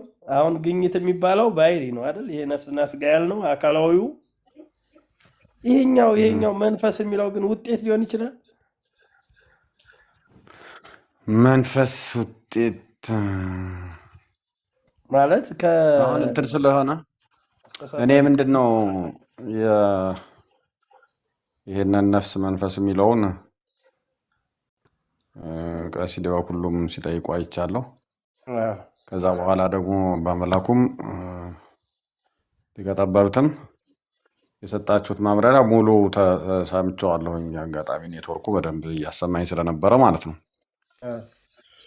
ስለዚህ ምንድን ነው የተረዳሁት፣ ነገሩን ቀለል ባለ መንገድ እንዴት እንግለጠው የሚል ነው አሁን ችግሩ ያለው እንጂ በነገሩ ላይ ብዙ ማስረጃ የሌለው ነገር አይደለም ያለው ማለት ነው። አሁን ሀሳቡ የመጀመሪያው 3 ነው ወይስ 2 ነው? በሰው ውስጥ ያለ ሶስትነት ነው ወይስ ሁለትነት ነው በሰው ውስጥ ያለ የሚል ነው። በእንግሊዘኛ ቅድም ቀሲስ ዲበኩሉም እንዳሉት ትራይኮቶሚ እና ዳይኮቶሚ የሚባለው ማለት ነው። እሱ ነው ኮንሴፕቱ፣ ሀሳቡ እሱ ነው። ትራይኮቶሚ ሲባል መሰረታዊው ነገር ትራይኮቶሚ ሲባል ነፍስና መንፈስ የተለያዩ ናቸው ብሎ ማመን ነው። ትራይኮቶሚ ካለ ሲምፕል እየሆነ እንዲሄድ ማለት ነው። አንድ ሰው ትራይኮቶሚን ከተከተለ ነፍስና መንፈስ የተለያዩ ናቸው ብሎ ማመኑ ነው። ዳይኮቶሚን ከተከተለ ነፍስና መንፈስ ተለዋዋጭ ሀሳቦች ናቸው። ነፍስና መንፈስ ተብሎ ይተረጎማል፣ መንፈስም ነፍስ ተብሎ ይተረጎማል። ስለዚህ አንድ ነገር 2 ገጽታዎች ናቸው ብሎ ማመን ነው አንዱ። በሌላ በኩል ደግሞ ቅድም አባ መላኩም የተለዋዋጭነትን ሀሳብ ሰጥተዋል። የኔታ ቅድም አባ መላኩም የተለዋዋጭነት ሀሳብ አይደለም እኔ የማየው ዳይኮቶሚ ይዘው ግን ትራይኮቶሚ ብለን እንድናስብ የሚያደርገን መንፈስ ብቻዋን አካል ባይኖራትም ከነፍስ ጋር በቋሚነት የምትኖር ሰው ነፍሱ ከስጋው ሲለይም ከነፍስ ጋር የሚሄድ ነገር ነው ብለው የነፍስ ጸጋ፣ የነፍስ ሀብት፣ የነፍስ መገለጫ ፕሮፐርቲስ ኦፍ ራሽናል ሶል ወይም ኳሊቲስ ኦፍ ራሽናል ሶል ብለን ልንገልጻቸው የምንችላቸውን ነገሮች ነው እኔ አንደርስታንድ ያደረኩ ከሳቸው ማብራሪያ ማለት ነው። እና ሰፓሬት አድርጎ ከነፍስ ሰፓሬት አድርጎ ለማሳየት አካል የለውም ማለታቸው ብቻ ሳይሆን ከነፍስ ጋር የማይለይ ነገር ነው ብለው የነፍስ መገለጫ አድርገው መሄዳቸው ነፍስና ስጋንም የሚያሳስር ነው ማለታቸው ይሄ ራሱን የቻለ ነገር ነው ብሎ ለመግለጥ አስቸጋሪ ይሆናል ማለት ነው። ምክንያቱም ነፍስ ስትለይ ከነፍስ ጋር ነው የሚሄደው፣ ስጋ ብቻውን ነው የሚቀር ብለዋል። አሁን ይሄንን የሊቀ ጠበብት እንትኖች ማብራሪያዎች ሶስትነቱን እንዳለ ወስደው ነገር ግን መንፈስ የሚለውን ቃል ንባቦች ሲተረጎሙ መንፈስ የሚለውን ቃል ደመ ነፍስ እያሉ መሄዳቸውን ማስተዋል አለብን። መንፈስ የሚለውን ይሄም ከአባ መላኩ ትርጉም ጋር የሚገናኝ ነው፣ የሚዋሃድ አንድ ላይ አንድ መስመር የሚሄድ ነው ማለት ነው። አሁን ይሄንን ይዘን የተወሰኑ ነገሮችን ጥቅስ ሳንጠቅስ ሀሳቦቹን ግልጽ በሆነ መስመር ላይ ለማስቀመጥ እንሞክር። ስለዚህ ትራይኮቶሚ የሚለው የእስክንድሪያ አብያተ ክርስቲያናት፣ የእስክንድሪያ ቤተክርስቲያን፣ የእስክንድሪያ አባቶች አብዛኛው የሚደግፉት ትምህርት ነው። ትራይኮቶሚ ሰው ውስጥ ሶስት ነገሮች አሉ ብሎ ማመን። ዳይኮቶሚ የሚለው ወይም ደግሞ ሁለት ነገሮች ነው ያሉት በሰው ውስጥ ብሎ ማመን የሶሪያ አባቶች ወይም የአንጾኪያ ትምህርት ቤት ትምህርት የሚደግፈው ነው። አብዛኛው ትኩረታቸው እሱ ላይ የነበረው ይሄም ምንጩ ፍልስፍናና ስለ ቅዱሳት መጻሕፍት ትርጉም፣ ስለ መንፈስና ስለ ቁስና ዓለም ይሄ ማተርና ስፒሪቹዋል ኦርደር እና ማቴሪያል ኦርደር ስለሚባለው ነገር ፕላቶንና አርስቶትል የያዙት አቋም ልዩነት ነው። ትምህርቱ ፍልስፍናው ወደ ክርስትና ሲመጣ እሱን ተከትለው ለማብራራት ራሽናላይዝ ለማድረግ ጥረት ሲያደርጉ የመጣ ነው ማለት ነው። ሀሳቡ እዚያ ላይ ነው። ሁለቱ ትምህርት ቤቶች አልስማማ ያሉ፣ አንደኛው ትምህርት ቤት የአርስቶትልን፣ አንደኛው ትምህርት ቤት ደግሞ የፕላቶን ተከተለ። ያ ፍልስፍና የፕላቶ ፍልስፍና አብዛኛው ስፒሪቹዋል የሆነን ነገር ቢዮንድ ራሽናሊቲ ኢቭን ራሽናል የሆነ ነገር ብቻ ሳይሆን ቢዮንድ ራሽናሊቲ ያለ ሚስቴሪየስ የሆነ ዓለም አለ ብሎ ስለሚያምን ሶስት ተከተለ ማለት ነው። ቁስ አለ፣ ራሽናል የሆነ ቢንግ አለ ነፍስ፣ ስፒሪት ደግሞ ቢዮንድ ራሽናሊቲ ያለች ናት። ስለዚህ በዚህ ፍልስፍና ተከትለው ሄዱ ማለት ነው። አንደኛው መስመር የአርስቶትልን መስመር ተከትለው ሄዱት የእስክንድሪያ ትምህርት ቤቶች። እኛ ጋር ኢንፍሉዌንስ የሚያደርገን ማን ነው ቢባል የእስክንድሪያ ትምህርት ቤት ነው አብዛኛው ኢንፍሉዌንስ የሚያደርገን። ንባቦች አብዛኛው ይሄን ይከተላሉ ማለት ነው። ትርጓሜ ትምህርት ቤትም ይሄን ይከተላሉ። ግን ምንድነው መንፈስን በተመለከተ ምንድነው የሚተረጎመው ትርጉም ሲባል በጣም ብዙ ትርጉም የያዙ ነው። መንፈስ አንዴ እውቀት፣ አንዴ ፈቃድ፣ አንዴ ነፍስ፣ አንዴ ደመ ነፍስ እየተባለ እየተተረጎመ ነው የሚሄደው። አንዴ ትምህርት ራሱ።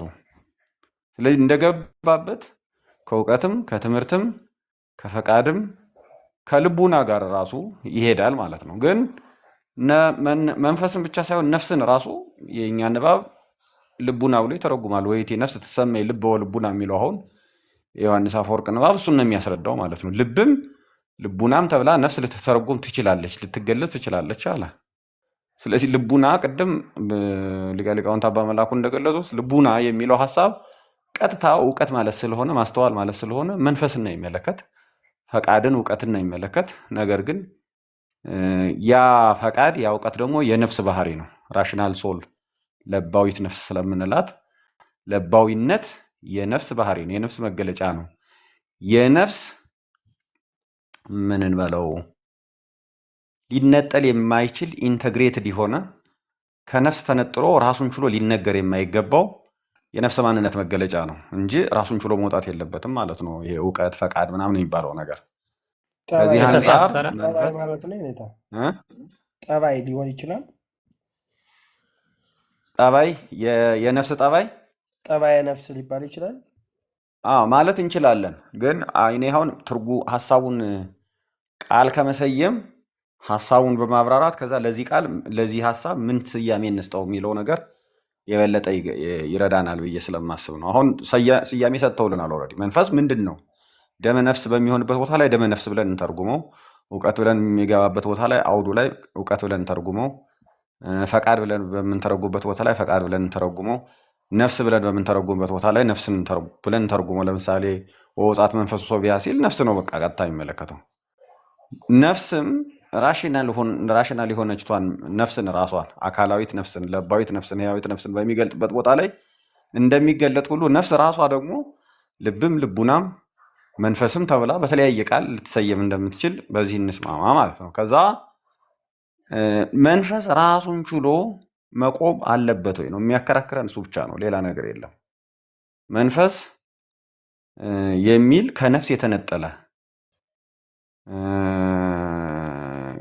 ከነፍስ የተለየ ሰውን ሶስት ነገር አለው ብለን እንድናስብ የሚያስገድድ ነገር አለ ወይ የሚለው ነገር ሲመጣ ትርጓሚዎቻችን ደመነፍስ ባሉት ቦታ የተለየ ነገር እንዳለ ምንም ክርክር የለውም። ደመነፍስ ብሎ መንፈስ ማለት ደመነፍስ ነው ብሎ ከተረጎሙት መንፈስ የሚለው ቃል ሶስተኛ ሌላ በሰው ውስጥ አለ ብለው እያመኑ እንደሆነ ምንም የሚያከራክር አይደለም። እሱ ብቻ አይደለም። መንፈስ እንደ ሀብት ነው፣ እንደ ጸጋ ነው። ይነሳል፣ ወደ ፈጣሪ ይመለሳል። ሰው ሲሞት ከነፍስ ጋር ይወሰዳል የሚለው ሀብት ሆኖ ለነፍስ ኢንተግሬትድ ናቹራል የሆነ ነው? ጠባይዋ ነው? መገለጫ ነው? ባህሪዋ ውስጥ ያለ ነገር ነው ወይስ ሊለያት የሚችል ነገር ነው ብለን ልንከራከርበት እንችላለን እንጂ እንደ ሀብት በምንቆጥርበት ሰዓት ላይ፣ እንደ ስጦታ በምንቆጥርበት ሰዓት ላይ ስጦታ ስለሆነ ሀብት ስለሆነ ይነሳል አይነሳም? በተፈጥሯ ውስጥ ያለ የተፈጥሯ አካል ነው ወይስ ነፍስ ተፈጥራ ከዛ በኋላ የተጨመረላት ነገር ነው? ልክ እኛ ጸጋን እንደምንቀበለውና ጸጋ እንደሚወሰድ ማለት ነው። ልክ እንደዚህ ነው ወይስ ምንድን ነው የሚለውን ነገር ካልተከራከርን በቀር ሀብት ነው ብለን ካመን ይነሳም አይነሳም ሌላ ሶስተኛ ነገር ሆኖ መታየቱ ነው በሰው ውስጥ ማለት ነው። ስለዚህ ይሄንን ነገር ሲምፕል ለማድረግ የእኛ አባቶች ምንድን ነው የሚከተሉ ለሚለው የኢትዮጵያን አባቶች አብዛኛው ትራይኮቶሚ ይከተላሉ። ሰነዶቻችን ይህንን ያምናሉ። ትርጓሚዎቻችን ይህን ይከተላሉ። ምክንያቱ ደግሞ የእስክንድርያ ቤተክርስቲያን ተጽዕኖ ነው ይህን ያመጣው። የአንጾኪያ ትምህርት ቤት የሶሪያ ቤተክርስቲያን ትርጓሜ ግን ሁለትነትን ነው የሚደግፈው። መንፈስ በተገኘበት ቦታ ላይ ወይ ነፍስ ብሎ ነው የሚተረጉም ወይ የነፍስ ጸጋ፣ የነፍስ ሀብት፣ የነፍስ መገለጫ የሆነ ነገር ብሎ ነው የሚተረጉም እንጂ ሌላ ትርጉም አይሰጥም ማለት ነው። እውቀት ለምሳሌ ፈቃድም ቢል እውቀትም ቢል ችሎታም ቢል የሆነ ነገር ብሎ ቢተረጉመው ወይም ደመ ነፍስ እንኳን ብሎ ቢተረጉመው እስመ ነፍስ ተሃድር በደም አይነት የነፍስና የስጋ መዋሃጃ ነፍስ በስጋ ላይ አድራ እንድትኖር ተዋህዳ እንድትኖር የሚያደርግ ነገር ነው እንጂ ራሱን የቻለ እንደ ነፍስና እንደ ስጋ ሶስተኛ ተብሎ ሊቆጠር የሚችል ነገር አይደለም ብለው ነው አንጾኪያ ትምህርት ቤቶች ወይም የሶሪያ ቤተክርስቲያን ትውፊት ወይም የአንጾኪያ ትምህርት ቤት ይሄንን ነው የሚከተል ማለት ነው። እኔም ያው የአወሳስቤ ከሆነ እንግዲህ ይቅርታ። ነገሩ ራሱን የቻለ ፍልስፍና ውስብስብ ያለ ነገር ስለሆነ ይሄን ያህል መነጋገሩ የሚጠበቅ ነው፣ አዲስ ነገር አይደለም። ሰዎችም አባቶቻችንም ሲነጋገሩበት ነው የኖሩ ማለት ነው። ይበቃኛል መሰለኝ። ቃለ ሕይወት ያሰማልን ኔታ። አይ እኔ አሁን እኔ ደግሞ እንትን የማደርገው ነገር አሁን የበለጠ ጥያቄ እንድጠይቅ የሚያደርገኝ ነገር በየአውዱ ሲነሳ የኔታም ቅድም እንዳሉት እርሶም በጥያቄው ያቀራረብ እንዳቀረቡት ገፋም አድርገው ፍልስፍናውን እንዳዩት ሁሉ በየአውዱ ሲነሳ አካላዊ ሆኖ አልተገለጸም። አካላዊ ሆኖ አለመገለጹ ደግሞ እንደተባለው በየጊዜው ጥያቄ እንዲነሳበትና ያለቀ የደቀቀ ድርስና ቁርጥ ነገር ሆኖ እንዳይቀመጥ አድርጎታል። ስለዚህ አሁን ባለበት ሁኔታ ለምሳሌ የሆነ ቦታ ላይ ልቡና፣ የሆነ ቦታ ላይ ፈቃድ፣ አሁን ለምሳሌ እንደ ሀብተ ጸጋ ወኃይል እንደሚል አይነት ነገር ሆኖ የሚቀመጥበት ቦታ አለ።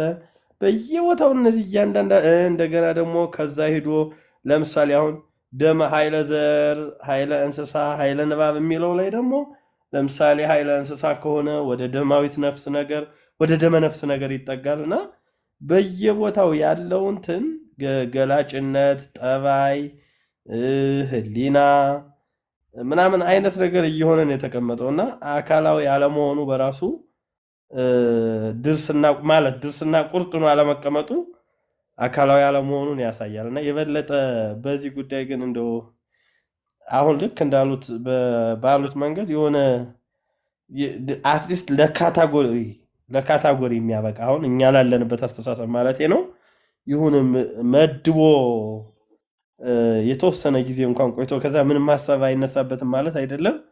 ለዚያ የሚያበቃ ግን የሆነ ገፍ የሆነ ጽሑፍ ቢቀርብበት እንደው ደስ ይለኛል። ምን ማለት እኛ ልንከተል የሚገባን ትራይኮቶሚውን ነው ወይስ ዳይኮቶሚውን ነው የሚል ነው?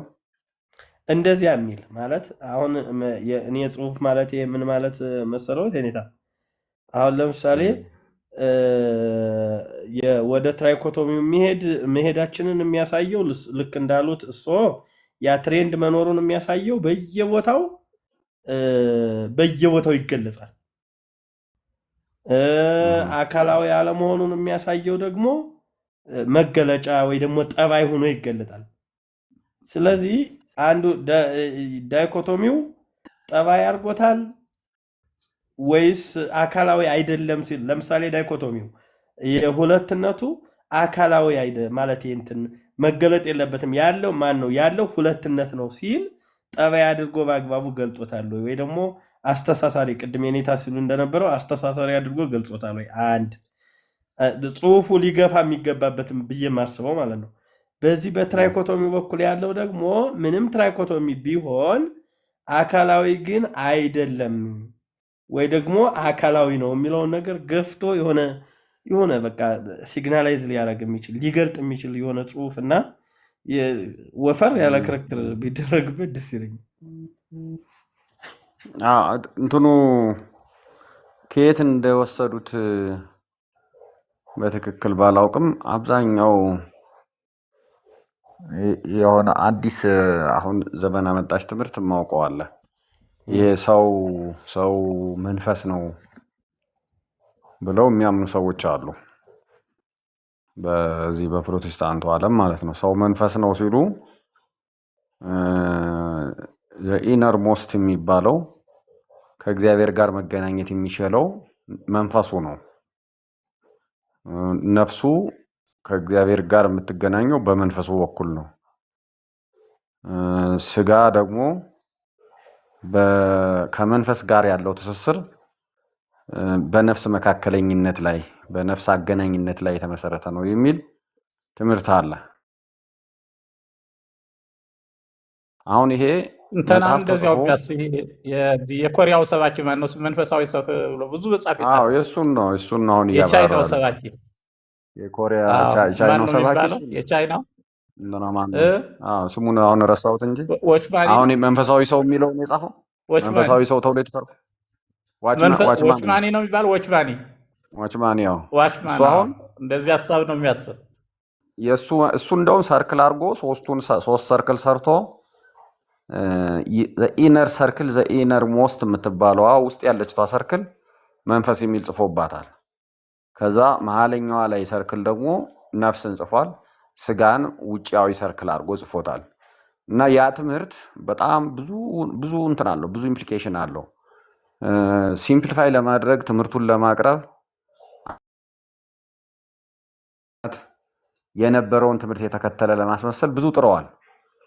አንዳንድ በተለይ ኢትዮጵያ ውስጥ ያሉ ሰዎች ያንን ትምህርት የሚደግፉ የሚከተሉ ሰዎች አትናቴዎስ እንዲውሏል፣ ቄርሎስ እንዲውሏል ምናምን እያሉ ይጠቅሳሉ። እንደዚህ ይሄ ስጋ ነፍስ መንፈስ ለቅዱስ ስጋው ነፍስ መንፈስ የሚሉትን ሁሉ ይጠቅሳሉ። ከቤተክርስቲያን አካባቢ የነበሩ ሰዎች ማለት ነው። አንዳንዶችን ሰዎች ለማግኘት ሙከራ አድርጌ ትምህርቱ በጣም ከፍተኛ የሚባል የሚያስከትለው ጉዳት አለ። ለምን ሰውን በዚህ መንገድ መጀመሪያ እንዲረዳ ካደረጉ በኋላ ይገለብጡታል። ይሄ ክሬሽኑን በዚህ መንገድ ነው እግዚአብሔር ክሬት ያደረገው የፈጠረው በዚህ መንገድ ነው የሚል ትምህርት ከሰጡት በኋላ ይሄንን ሲቀበል መዳንም እንደዚህ ነው፣ በዚህ መንገድ ነው የሚመጣ ብለው መንፈስ ነው መጀመሪያ የሚድነው፣ መንፈስን ነው እግዚአብሔር የሚያገኘው፣ ከዛ በኋላ ነፍስ ናት የምትድነው፣ ከዛ በኋላ ስጋ ነው ይላሉ። ዜን መንፈስን እግዚአብሔር ካዳነ በኋላ ነፍስን በማዳን ወደ ስጋ ይወጣል። ስጋ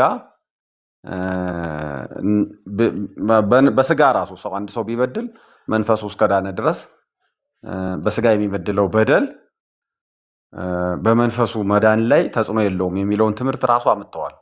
አንዳንዶቹ በዚህ ትምህርት ተወግተው ከፍተኛ የሚባል የህይወት ቀውስ ውስጥ ገብተው ያገኟቸው ልጆች አሉ እና አንዳንዶቹ ቶሎ ትምህርቱን ለመተው እና ከዛ ለመውጣት ሙከራ አድርገው ተሳክቶላቸዋል። አንዳንዶቹ ደግሞ ኦልሬዲ በጣም ላፊ የሄዱ ልጆች አውቃለሁ ማለት ነው። አብዛኛው ጊዜ እኔ ጥያቄ ስሰማ ውል የነበረው እንደዚህ አይነት ነገር ነበረ። ከነሱ ጋር ከቤተክርስቲያን ጋር ነፍስ፣ መንፈስ፣ ስጋ የሚለውን ሰዎች ኢንተግሬትድ በሆነ ሆሊስቲክ በሆነ መንገድ እንዲረዱ እግዚአብሔር ስጋችንን፣ ነፍሳችንን፣ መንፈሳችንን፣ ሁለንተናችንን ለመቀደስ በሁለንተናችን እግዚአብሔር እንድናከብረው ሰውም በሁለንተናው አንድ ሆኖ እንዲያምኑት እንዲያስቡት ሰው በሁለንተናው ነው አንድ ሆኖ ነው መታሰብ ያለበት፣ የዳነውም በዚህ መንገድ ነው የሚለውን ነገር እንዲያምኑ በጣም ብዙ አወራ ነበረ። ብዙ ነገሮችን እንነጋገር ነበር ማለት ነው። አሁን ይሄንን ነገር ለምንድን ነው የማነሳው? ክሬሽን ላይ ያለን ትምህርት ሳልቬሽን ላይ ኢምፕሊኬሽን አለው። ሁልጊዜ ትናንት ራሱ ተነስቶ ነበር የሳዊሮስና የዩሊያኖስ ትምህርት። የሳዊሮስና የዩሊያኖስ ትምህርት የጀመረው ከአዳም መፈጠር ላይ ነው። አዳም ምን ሆኖ ነው የተፈጠረ? ምንድን ነው አዳም ውስጥ ያለው የሚል ትምህርት ነው መጀመሪያ የጀመሩት። ይሄን ጥያቄ ሲመልሱ ተለያዩ። ከዛ ሁለተኛው አዳም ምን አይነት ሰው ነው በሚለው ላይም አልተስማሙም። ሁለተኛውን አዳም የሚለብሱት የሚመስሉት ሰዎች ሲድኑ ምንድን ነው የሚሆኑት የሚለው ላይም አልተስማሙም። ሶስቱም ላይ አልተስማሙም። ይሄ መስመር በሌላም ቦታ አግኝቼዋለሁ። አንድ መጽሐፍ ግሬስ ኢን ዘ አርሊ ቸርች የሚል የኦክስፎርድ ዩኒቨርሲቲ የተሰራ ሪሰርች እያነበቡ ነበር እና እሱ ላይ የጥንት የቤተክርስቲያን አባቶች አዳምን እግዚአብሔር እንዴት ነው የፈጠረው በሚለው ላይ ተነጋግረዋል። በጣም ብዙ ክርክር ተደርጎበታል እና ሲነሱ አዳም የተፈጠረበትን ነገር፣ የተፈጠረበትን ደረጃ፣ የተፈጠረበትን ስታተስ አለመስማማታቸው በዛ ሄዶ ክርስቶስ ላይ እንዳይስማሙ ያደርጋቸዋል። ነገረ ክርስቶስ ላይ ኢምፕሊኬሽን አለው።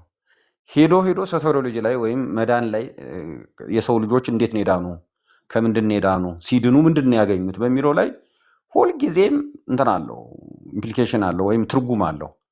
ከዚህ አንጻር አሁን ነገረ ሰብን ስናስተምር ወይም የሰውን ተፈጥሮ በተለይ የስነ ፍጥረትን ትምህርት ኦሪጂናሊ ሰውን እግዚአብሔር እንዴት ነው የፈጠረው፣ ሰውን እግዚአብሔር በዚህ መንገድ ከፈጠረው እንዴት ኃጢአት ምንድን ነው ያደረገው በሚለው ነገር ላይ ግልጽ የሆነ ኦርቶዶክሳዊ መጽሐፍ ቅዱሳዊ ቤተክርስቲያናዊ ትምህርት ማግኘት ማለት ሰዎች ክርስቶስንም ለማወቅ መዳናቸውንም ለማወቅ የሚረዳቸው በጣም መሰረታዊ ትምህርት እንደሆነ መረሳት የለበትም። በዚህ ላይ የሳተ ሰው ደግሞ አደጋ ይመጣበታል፣ ችግር ያጋጥመዋል፣ ብዙ ጊዜ በጣም ይፈተናል ማለት ነው። እና ይሄንን ዲስከሽኑን ዛሬ የተነሳው አዳም ስለሆነ ነው። ኬዙ ያስነሳው ይሄ እንደሆነ እገምታለሁ። ዝርዝር ስብከቱን ትምህርቱን ባልሰማም ግን በጣም አስፈላጊ ነገር ስለሆነ እንደተባለው ቤዚክ የሆነ የቤተክርስቲያንን ትምህርት በትክክል ያጠራ ኦርቶዶክሳዊና መጽሐፍ ቅዱሳዊ ቤተክርስቲያናዊ ትምህርት ቢቻል አርቲክል ተጽፎ በደንብ ዲዛይን ተደርጎ ዲስከሽኑ ውይይት ተደርጎበት በመጽሐፍም መልክ በማዕከልም ደረጃ ታምኖበት ሰውን ክርስቶስንም ለማወቅ እንደገና ደግሞ መዳንንም ለማወቅ ሊጠቅመው በሚችል መንገድ ተሰርቶ አርቲክል ቢመጣ ያዕቆብ እንዳለው በጣም ጥሩ ጠቃሚ ነገር ነው እና ይሄንን ለምሳሌ አበዛውበት እንጂ ጌታችን በጣም ኢየሱስ ክርስቶስ ደቀ መዛሙርቱን አንድ ቀን የተናገራቸው ቃል አለ። እሳት ከሰማይ ኤልያስ እንዳደረገ እሳት ከሰማይ ወርዶ ይብላቸው እንድንብል ትፈቅዳለህን ሲሉት ዛይ መንፈስ አንትሙ ነው የሚላቸው። ያሁን የምን መንፈስ ናችሁ? ይህ የሚያስረዳው በቀላሉ እንደኔ ይህ አስተሳሰብን ነው። እንዲህ ያለ አስተሳሰብ ከምን አገኛችሁት የሚል ወይም እንዲህ ያለ እውቀት፣ እንዲህ ያለ አስተሳሰብ፣ እንዲህ እንዲህ አይነት ያለ አይምሮ ስሜትም ማለት ነው። ስሜት እንዲህ አይነት እንዲህ ያለ ስሜትም ስሜት ማለት ነው። ትክክል ነው። እንዲህ አይነት ስሜት ከየተመጣባቸው እንደማለት ነው። ትክክል ነው። አዎ ከዚህ የተነሳ ነው እኔም ስሜት ነው፣ ፈቃድ ነው፣ ፍላጎት ነው፣ ዝንባሌ ነው። ራሱ ዝንባሌ የሔዋን ዝንባሌ ስናየው ራሱ ዝንባሌዋ ነው የተለወጠው። መጀመሪያ እንዳትነኩት አለሽ። ቀጥላ ደግሞ ለማየት፣ ለመብላት፣ ለጥበብ፣ ለእነዚህ ሁሉ መልካም መሆኑ ስለዚህ መንፈሷ ነው ያዘነበለው ከሚል አንጻር ነው ነገሩ። አነጋጋሪ ቢሆንም ግን በመጽሐፍ ቅዱስ በብዛት የምናየው ይህን አይነት ይመስላል። ሁለንተናችሁን ይቀድስ ብሎ የሰው ሁለንተናው በተሰሎንቄ ስጋው፣ መንፈሱ፣ ነፍሱ ከሆነ ሁለቱን ማድረግም ያው ያቺ ድብቅ ናት። ግን ተገልጣዋታለች። ድብቅ ናት በሁለት እንወስን ብንል አሁን ተገልጣዋታለች። በመጽሐፍ ስሟ ተጠርቷል ማለት መንፈስ ስሙ ተጠርቷል። አንድ ነገር ብቻ ይሆናል ብለው ያስባሉ። ነፍስ አሁን ለባዊት ናት። ነፍስ ስጋ አንድ ነገር ነው፣ ነፍስም አንድ ነገር ነው። ኮንሴፕቹዋላይዝ ለማድረግ በፈረንጅ ቋንቋ ለመረዳት እንሞክራለን። መንፈስ ግን በጣም ብዙ ነገርን አይወክልም ብለው ያስባሉ። ለምሳሌ ፈቃድን፣ ስሜትን፣ እውቀትን ብየዋለሁ። እንደሱ ነው ያልኩት። ስለዚህ አንድ ነገር አይደለም ማለት ነው። ቀደምም ስለዚህ አንድ ነገር አይደለም ማለት ነው መንፈስ። አዎ ስሜት፣ ፈቃድ፣ ፍላጎት፣ እውቀት ምንድነው ራሱ እንትን ጋራ ይህ መሰጠት፣ መነሳት ይህ ማለት ሲጠይቁኝ ምንድነው አዳም የተነሳው ምንድነው የሚል ነው፣ የተወሰደበት ምንድነው የሚል ነው። ቀሲስ ዲበኩሉ መሰለው ጥያቄውን የጠየቁኝ። መልሱን የመለስኩት የተወሰደበት የለም ባይሆን ተለወጠ እንጂ። ይህ ማለት መንፈሱ ተለወጠ። የእግዚአብሔር ምሳሌ የነበረው ምሳሌውን ትቶ የራሱን አስተሳሰብ ያዘ፣ መግዛቱን አቆመ። ንጹሕ የነበረው ያደፈ ሆነ፣ ቀና የነበረው ጠማማ ሆነ። ለምሳሌ አቤልና ቃዕልን ስናይ ቀና የነበረው ጠማማ ሆነ በሚል በመለወጥ እንጂ በመወሰድ አይደለም ማየት ያለብን። ከዚያ ውስጥ እንደ ጸጋ ያች መንፈስ ቀና የነበረች ኋላ ግን ጠማማነት ሆነ። ሰውም ኢሰብአዊነት ሲባል አለው መንፈስ፣ ግን ያ መንፈሱ ኢሰብአዊ ጠማማ ነው፣ ጨካኝ ነው የሚል ነው። እንደኔ እንትን ያው አረዳድ ያየሁት በጣም አንተ አስፍተዋል፣ ጥሩ አድርገህ ማቅረብህ አጨቃጫቂም ነው። ከጥንት ጀምሮ ሁለት አንድ ይህም መንፈስን መዋጥ ነው። ሁለት የሚሉት መንፈስን መዋጥ ነው። መንፈስ ትክክል ነው። የለም ማለት ሳይሆን የነፍስ ሀብት ነው። እርስዎት አሁን መንፈስን የስጋም ሀብት አድርገዋል። ትክክል ነው። ደግሞ በትርጓሜም ደመ ነፍስ ተብሎ ስለሚተረጎም ስሜትም ሲሆን የስጋም የነፍስንም ስሜት የስጋ ስሜትም የነፍስ ስሜትም አለ። ስለዚህ የነፍስ ስሜትም የስጋ ስሜትም መንፈስ ተብሎ ሊተረጎም ይችላል። ጥሩ ነው። እንትኑ ሀሳቡ ጥሩ ነው። ራሱ በዚህ በታች የነበረው አገላለጣቸው ላይ ይላል በውስጡ ካለው ከመንፈሱ በቀር የሚል ጠቅሷል። የሰውን እንትን የሚያውቅ የለም የሚል እንትን ያህም አንድ ጥቅስ ነው። እውነት ነው። ዘንበለ መንፈሱ ለሰብአ ምንድን ነው ያለው? መንፈሱን ትርጓሜው ምንድን ነው ያለው? መንፈሱን አሁን በውስጥ ካለው ከመንፈስ በቀር ነው የሚለው። እንትኑማ ከሰው መንፈስ በቀር ግዙም እንደዚያ ነው። ዘንበለ መንፈሱ ከሰው መንፈስ በቀር ነው፣ ከራሱ በስተቀር ነው ያሉት። ከሰውየው ከራሱ በስተቀር በራሱ ውስጥ ያለውን የሚያውቅ የለም ነው። እነሱማ መንፈስን ራሱ ብለው ነው የተወሰዱት። አማርኛው መጽሐፍ ቅዱስ ደግሞ ያው በውስጡ ካለው ከሰው መንፈስ በቀር ነው የሚለው። እነዚያ ቆርጠው በአማርኛው በግዕዙ ዘንበለ መንፈሱ ዘላሌሁ የሚለውን ከራሱ ከሰውየው በስተቀር በሰውየው ያለውን ማንም አያውቀውም ነው ያሉት። ትክክል ነው። ቅድም እኔ በጣም እንትን ያለኝ ነገር የበለጠ ነገሩን ግልጥ ያደረገው የኔታ ሲናገሩ ለነፍስም ለስጋም የሰጡበት ቦታ ላይ ለእንስሳትም ብለው አሁን ለምሳሌ እንስሳት ደማዊት ነፍስ አለቻቸው እንል የለ ያ ማለት በጎው እንስሳ እንደ በግ ያለው የማይጮህበት ደግነቱ እንደ ፍየል ያለው የሚጮህበት ተንጨርጫሪነቱ በዚያ በኩል ይገለጣል እና እንደተባለው ጠባይ ወደሚለው የሚገፋ ይመስለኝ። እኔ ግን አሁንም ደግሜ የምለው የኔታ ይሄንን ነገር ይሄ በጣም እንዳሉት ይሄን አለማወቅ ይሄን አለመረዳት በዚህ ጉዳይ የሆነ ድርስ የሆነ እውቀት አለመኖር ወደዛኛው ድርስ እውቀት ኖሮን ሙሉ እምነት ኖሮን ወደምንኖርበት ህይወታችን እና ወደምንኖርለት ህይወታችን ላይ ችግር ስለሚያመጣ ይህ አጨቃጫቂ ጉዳይ ገፋ ያለ አርቲክል፣ ገፋ ያለ ክርክር፣ ገፋ ያለ የጋራ አቋም የሚያዝበት መሆን መቻል አለበት ማለት ይሄ። ምክንያቱም አሁን የስኩል ኦፍ ቶት ነው ተብሎ እንዳይሄድ ማለት የትምህርት ቤቶች ብሂል ነው፣ አነጋገር ነው። ለምሳሌ አሁን ብዙ ጊዜ የእስክንድሪያ ትምህርት ቤት፣ የአንጾኪያ ትምህርት ቤት ተብሎ በልማድ የሚወሰድ አለ። ይሄ ግን በነገረ ድነት ላይ የራሱ የሆነ ጫና የሚያመጣና ምናልባት አሁን ካሉት ከዚህ ከዋችሚኒ አስተሳሰብና የእሱ ቴዎሎጂ መንገድ ጋርም ሰው በአንድም በሌላም አሁን ዝሮ እዛም እዛም የመለቃቀም የመቅመስ የሆነ ነገር የማለት ነገር ስላለ ሰውን አትሊስት የሁኔታዎችን በአንድ መንገድ ለማስኬድ እና ሃይማኖት ነውና አንድ የሆነ እውቀት ላይ ድርስ የሆነ መረዳት ላይ ለመድረስ በበኩላችሁ ለምሳሌ በኮሌጅ ያላችሁት ወንድሞቻችን እነ የኔታ ረጅም ጊዜ በጽሁፍ እና በምርምር የምታሳልፉት እንዲሁም ሊቀ ሊቃውንት አባታችንም የበለጠ ገፋ ተደርጎበት ለምሳሌ አሁን ቅድም የተጠቀሱት ጥቅሶች አሉ ሊቀጠበቱ መሰረት እዚያም እዚህም በጣም ብዙ ነገሮችን ጠቅሰዋል። እነዛን ጉዳዮች ጠቅለል አድርጎ የትራይኮቶሚው ገለጻ ምንድነው? የዳይኮቶሚው ገለጻ ምንድነው?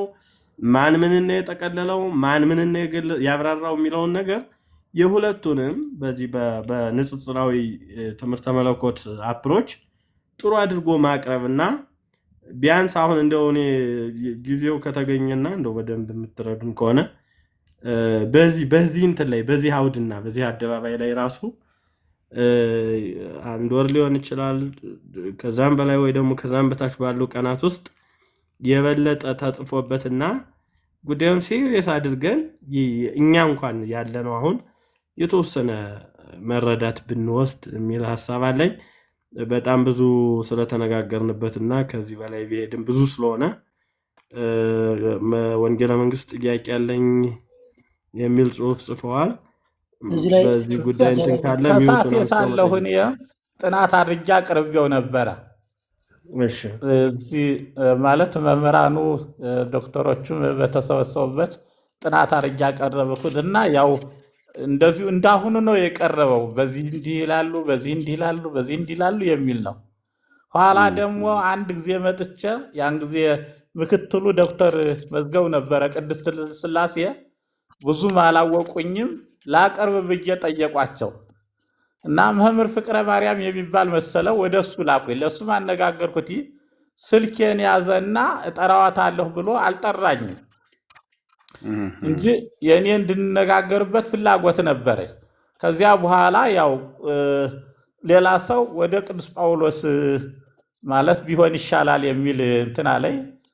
በቅዱስ ጳውሎስ ደግሞ ሁኔታውን ሳየው ወደዚህ እንደዚህ ብሎ ዘልቆ ለመግባት ብዙም እንትኖች አይደሉም ማለት ያው የመጡበትም እንትኑም በተማሪዎቹ ጋራ ብዙም እንትን አይደለም። ወዳደገ ሁኔታ የደረሰ መስሎ ስላልታየኝ ተውኩት። ቅድስት ሥላሴም በተማሪው ሳይሆን በመምህራኑ እንዲዋዩበት ሊቃውንቱ የሚል ሐሳብ ጽኑ ፍላጎት ነበረ እንጂ ከዚያ ፍሬምናጦስ አቅርቤዋለሁ። ይህ ኦሪት ዘፍጥረት ላይ ያለውን ለብቻው ጽፌ እሱንና ይህ የሰው ልጆች እና የእግዚአብሔር ልጆች የሚለውን የራሴን ሐሳብ ይዤ ያንንም ሰው እስቲ ይዋይበት ይነጋገርበት። ምንድን ነው ያ መጽሐፍ እንዲህ ይላል ያ መጽሐፍ እንዲህ ይላል ከማለት ይህንን ይዞ ከፍተኛ ሁኔታን መፍጠር ጥሩ ነው የሚል አሁንም ይህ ዓላማ የተንትን ያለ ነው። መወያየቱ ግን በቂ ጥሩ ነው ብዬ አምናለሁ። ጥሩ ነው። እንትኑን ጽሁፉን እንዲላሉ እንትን ካስቀመጡት ፕሬዘንት ቢያደርጉትና በጽሁፍ ሰፍሮ ፕሬዘንት ቢደረግና ጥያቄ ብናነሳበት ብንወያይበት ጥሩ ይሆናል።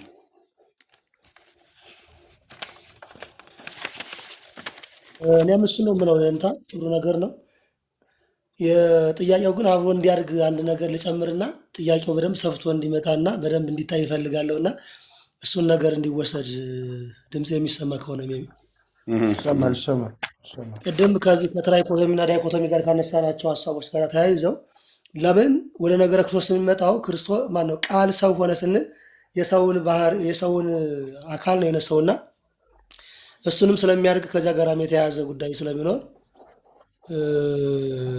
ነው። መንፈስን ቅድም ወደ ደመነፍስ ካልነን ነሳ ስለምንል ከነሳ ደግሞ ከክርስቶስ ላይ እንዴት ይሆናል ኢምፕሊኬሽኑ የሚለውን ነገር እንዲታይ ለማለት ነው ባጭር ቋንቋ እና በሰፊው ብናየው ቅድም የንታ ያነሱትንም ሁለቱም ጉዳዮች ትክክል እኮ ነው። ቅድም እኔ የሚያነሳሁት እሱን እኮ ነው። ነገረ ክርስቶስ ላይ ችግር ያመጣል የሚለው ምንድነው? ክርስቶስ ገንዘብ ያደረገው ምንድነው ለሚለው ጥያቄ በጥንቱ ቤተክርስቲያን አባቶችም ክርክር ስለተነሳ ነው። እሱ ላይ ነው። በቃ ይሄ ነገረ ሰብ ላይ ከጠራ ኦርቶዶክስ አንትሮፖሎጂ ከጠራ ክርስቶሎጂ በጣም የጠራ የመሆን እድል አለው ብዬ አስባለሁ።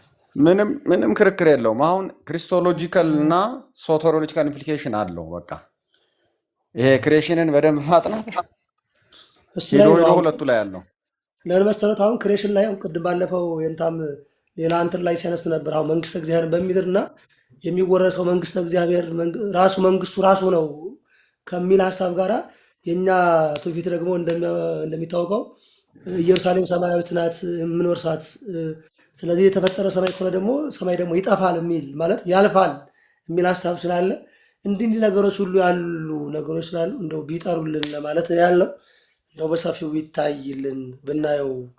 የኔታም ቅድም ካቀረቡት አንጻር አቅርበውት ፕሬዘንት አድርገውት ከነበረ አሁንም ድጋሜ ቢያደርጉልን ማለት ዩኒቨርሲቲ ላይም አሁን ላሉት ቢያቀርቡት በእርግጠኝነት እልል ብለው እንደሚቀበሉት እኔ እረዳለሁም አምናለሁ። አሁን ላይ ማለት ነው። ያለፈውን ስለመላክ እንዲህ ማለት አልፈልግም። መሴ ይቅርታ ፕሮቶኮሉን አልጠበኩም። እንግዲህ ምንድነው አሁን የቤት ስራ እንከፋፈል። ምናልባት የንታ እዚህ አዲስ አበባ አካባቢ ይመስለኛል የሚገኙት ዶክመንታቸውን ማሳካት ከቻሉና ማቅረብ የሚችሉበት ሁኔታ ካለ እርስዎ ይህን ውክልና የያዙና በተቋሙ በኩል ያለውን ነገር ፋሲሊቴት ለማድረግ ኃላፊነት ይውሰዱ። አሁን እንከፋፈል።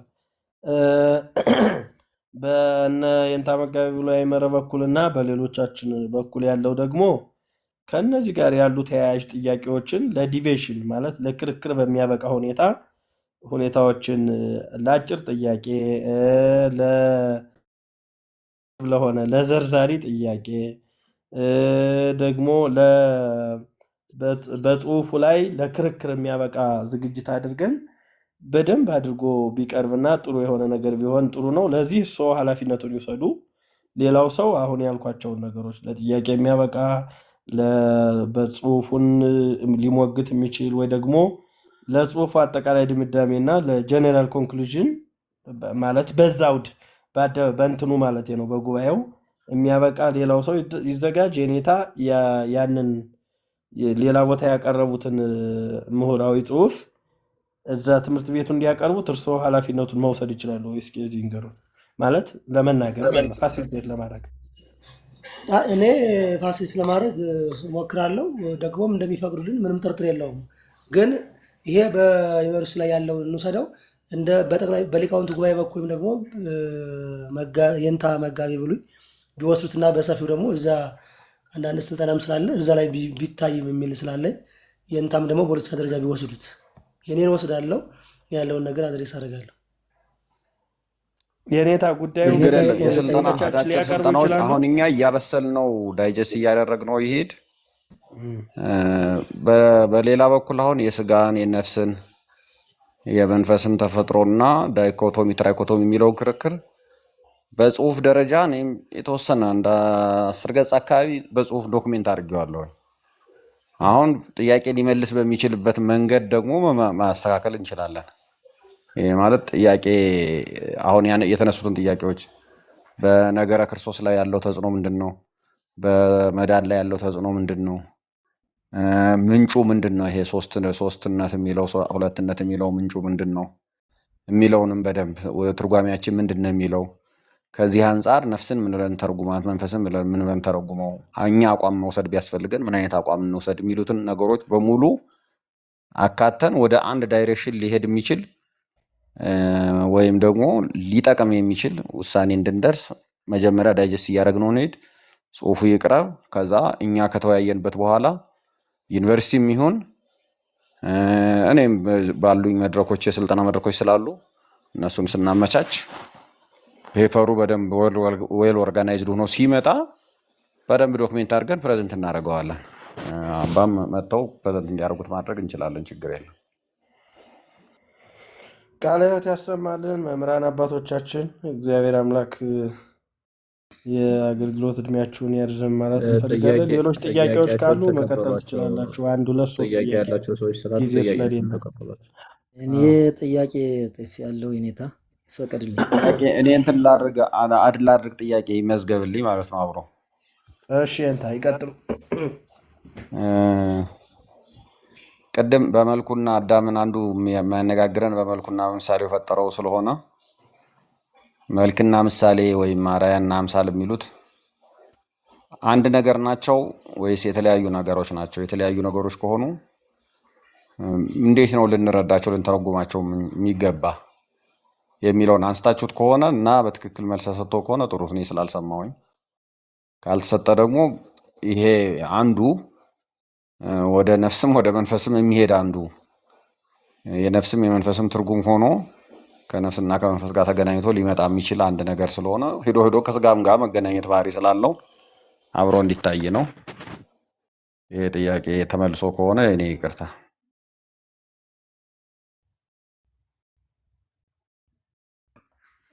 ሁለተኛው ጥያቄ አለ። ያንን እንግዲህ ለማብራራት ሙከራ አድርጊያለሁ። ምን ያህል ማብራራቱ ብቃት አለው የለውም የሚለው ያው አብረን ምናየው ይሆናል። ምንድነው በእኔ መልክ የሚለውንና ምሳሌ የሚለውን ለይቻቸዋለሁ። መልክ የሚለው የእግዚአብሔር መልክ ሕይወት ነው፣ ብርሃን ነው፣ ጽድቅና ቅድስና ነው። መልኩ ይሄ ነው የእግዚአብሔር መልክ ስንል። በሌላ በኩል ደግሞ የእግዚአብሔር መልክ ስንል መንፈሳዊ ዓይን፣ መንፈሳዊ ጆሮ፣ እዝነ ልቡና የምንለው ነው። መንፈሳዊ እግር፣ እግረ ልቡና፣ ልቡና፣ ሁለንተናው ማንነት፣ ይሄም መልኩ ነው። የእግዚአብሔር መልክ ይሄ ነው። ምሳሌ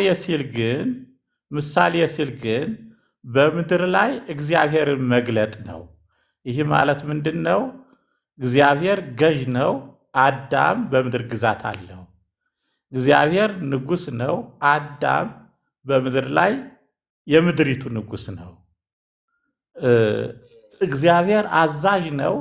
አዳም በምድሪቱ ላይ የእግዚአብሔር አዛዥ ነው እና በአንዳንድ ጽሑፎች ነገስታትን ራሱ የእግዚአብሔር ልጆች ብለው ይጠሯቸው ነበረ።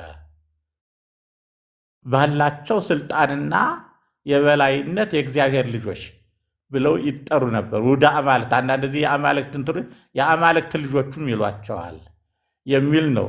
በዚህ መልኩ ነው ያብራራሁት። እንግዲህ ጥር ባለ ሁኔቱ ይህን ነው የሚመስለው። ቅድም እንትን ያልኩት ሁለተኛውን ጥር አድርጌ ልመልስና እዚያ እንትን ቢበቃ እኔ ልጠይቅ። እኔ ታይቆ ይቀጥሉ ወንጌላውያን። እሺ ጥያቄ ምንድን ነው? አዳም በበላ ጊዜ የሞት ሞት ትሞታለህ ተብሏል። በበላ ጊዜ ነው እንግዲህ ያችን ዕፀ በለስን በበላ ጊዜ የሞት ሞት ትሞታለህ ተብሏል። እና አዳም ደግሞ እንግዲህ 930 ዓመት ቆይቶ ነው ሞት የምንለውና ያ ሞት ምንድን ነው የሚለው ነው ጥያቄ። ሁለተኛ ደግሞ ቅድም የኔታ ሊቀ ሊቃውንት ሲያስተምሩ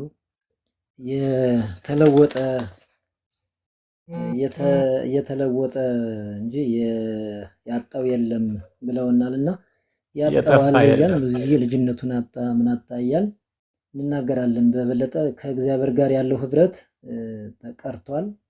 አዳም ከእግዚአብሔር ጋር ያለውን ህብረት በማጣት ነው እንግዲህ ግንኙነት አላጣም ወይ የሚል ሀሳብ አለኝና እንዴት ነው ይሄ?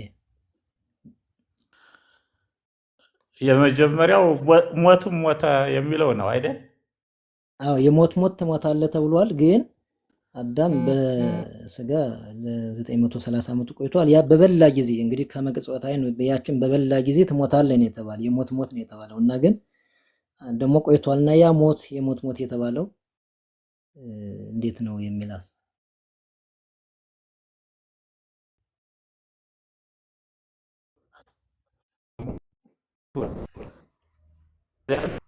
የኔታ ድምፅም ቢያለዋት እየተቆራረጠ ነው። ይሰማችኋል? ሌሎቻችሁ አይሰማም አይሰማም።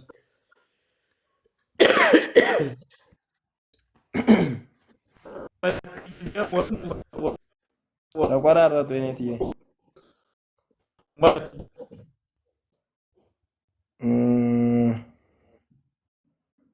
አስወጣቸው ነው አይደል? አሁን አስወረዳቸው መሰለኝ። አስወረዳቸው።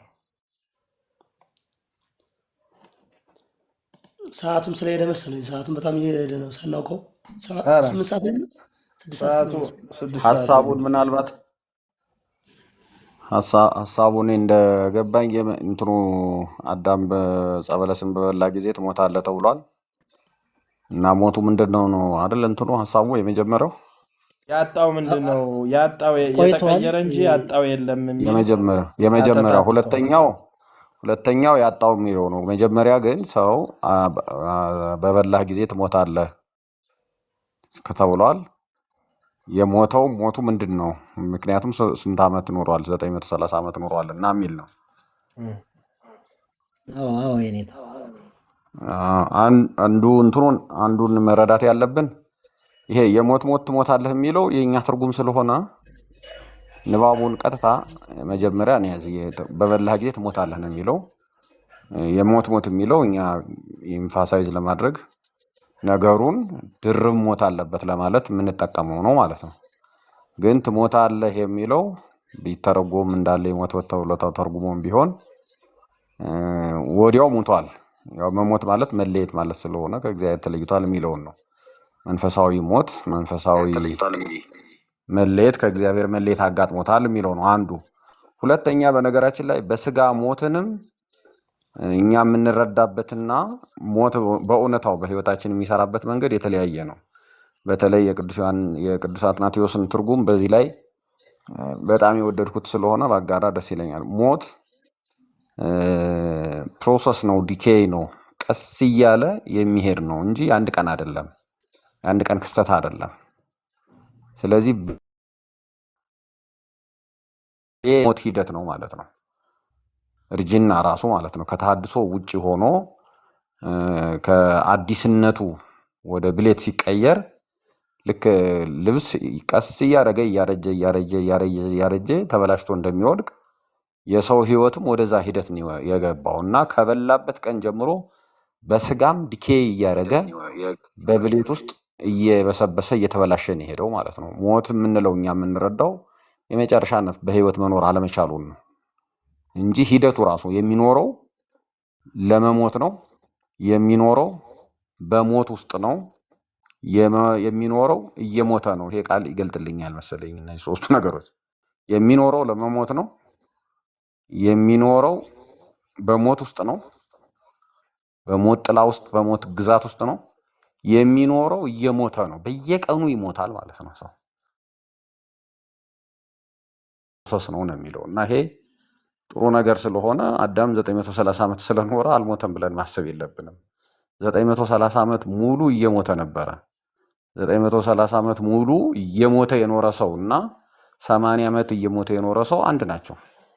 የመርዘሙ ዞሮ ዞሮ ስትሬንግዙን ነው የሚያሳየው ማለት ነው። የመጀመሪያው ሰው ሞት ሙሉ በሙሉ ሊያሸንፈው ሊውጣው የቻለው 930 ዓመት ድረስ ሄዶ ነው። 969 ዓመት ድረስ ሂዶ ነው። እኛ ስለደከም ይሄን አይወስድበትም። በ80 ዓመት በ70 ዓመት ይውጠናል። አሁን እንደውም በ40 በ80 ዓመት ይውጠናል ማለት ለእርጅና እየቀረብን ነው የምንሄደው።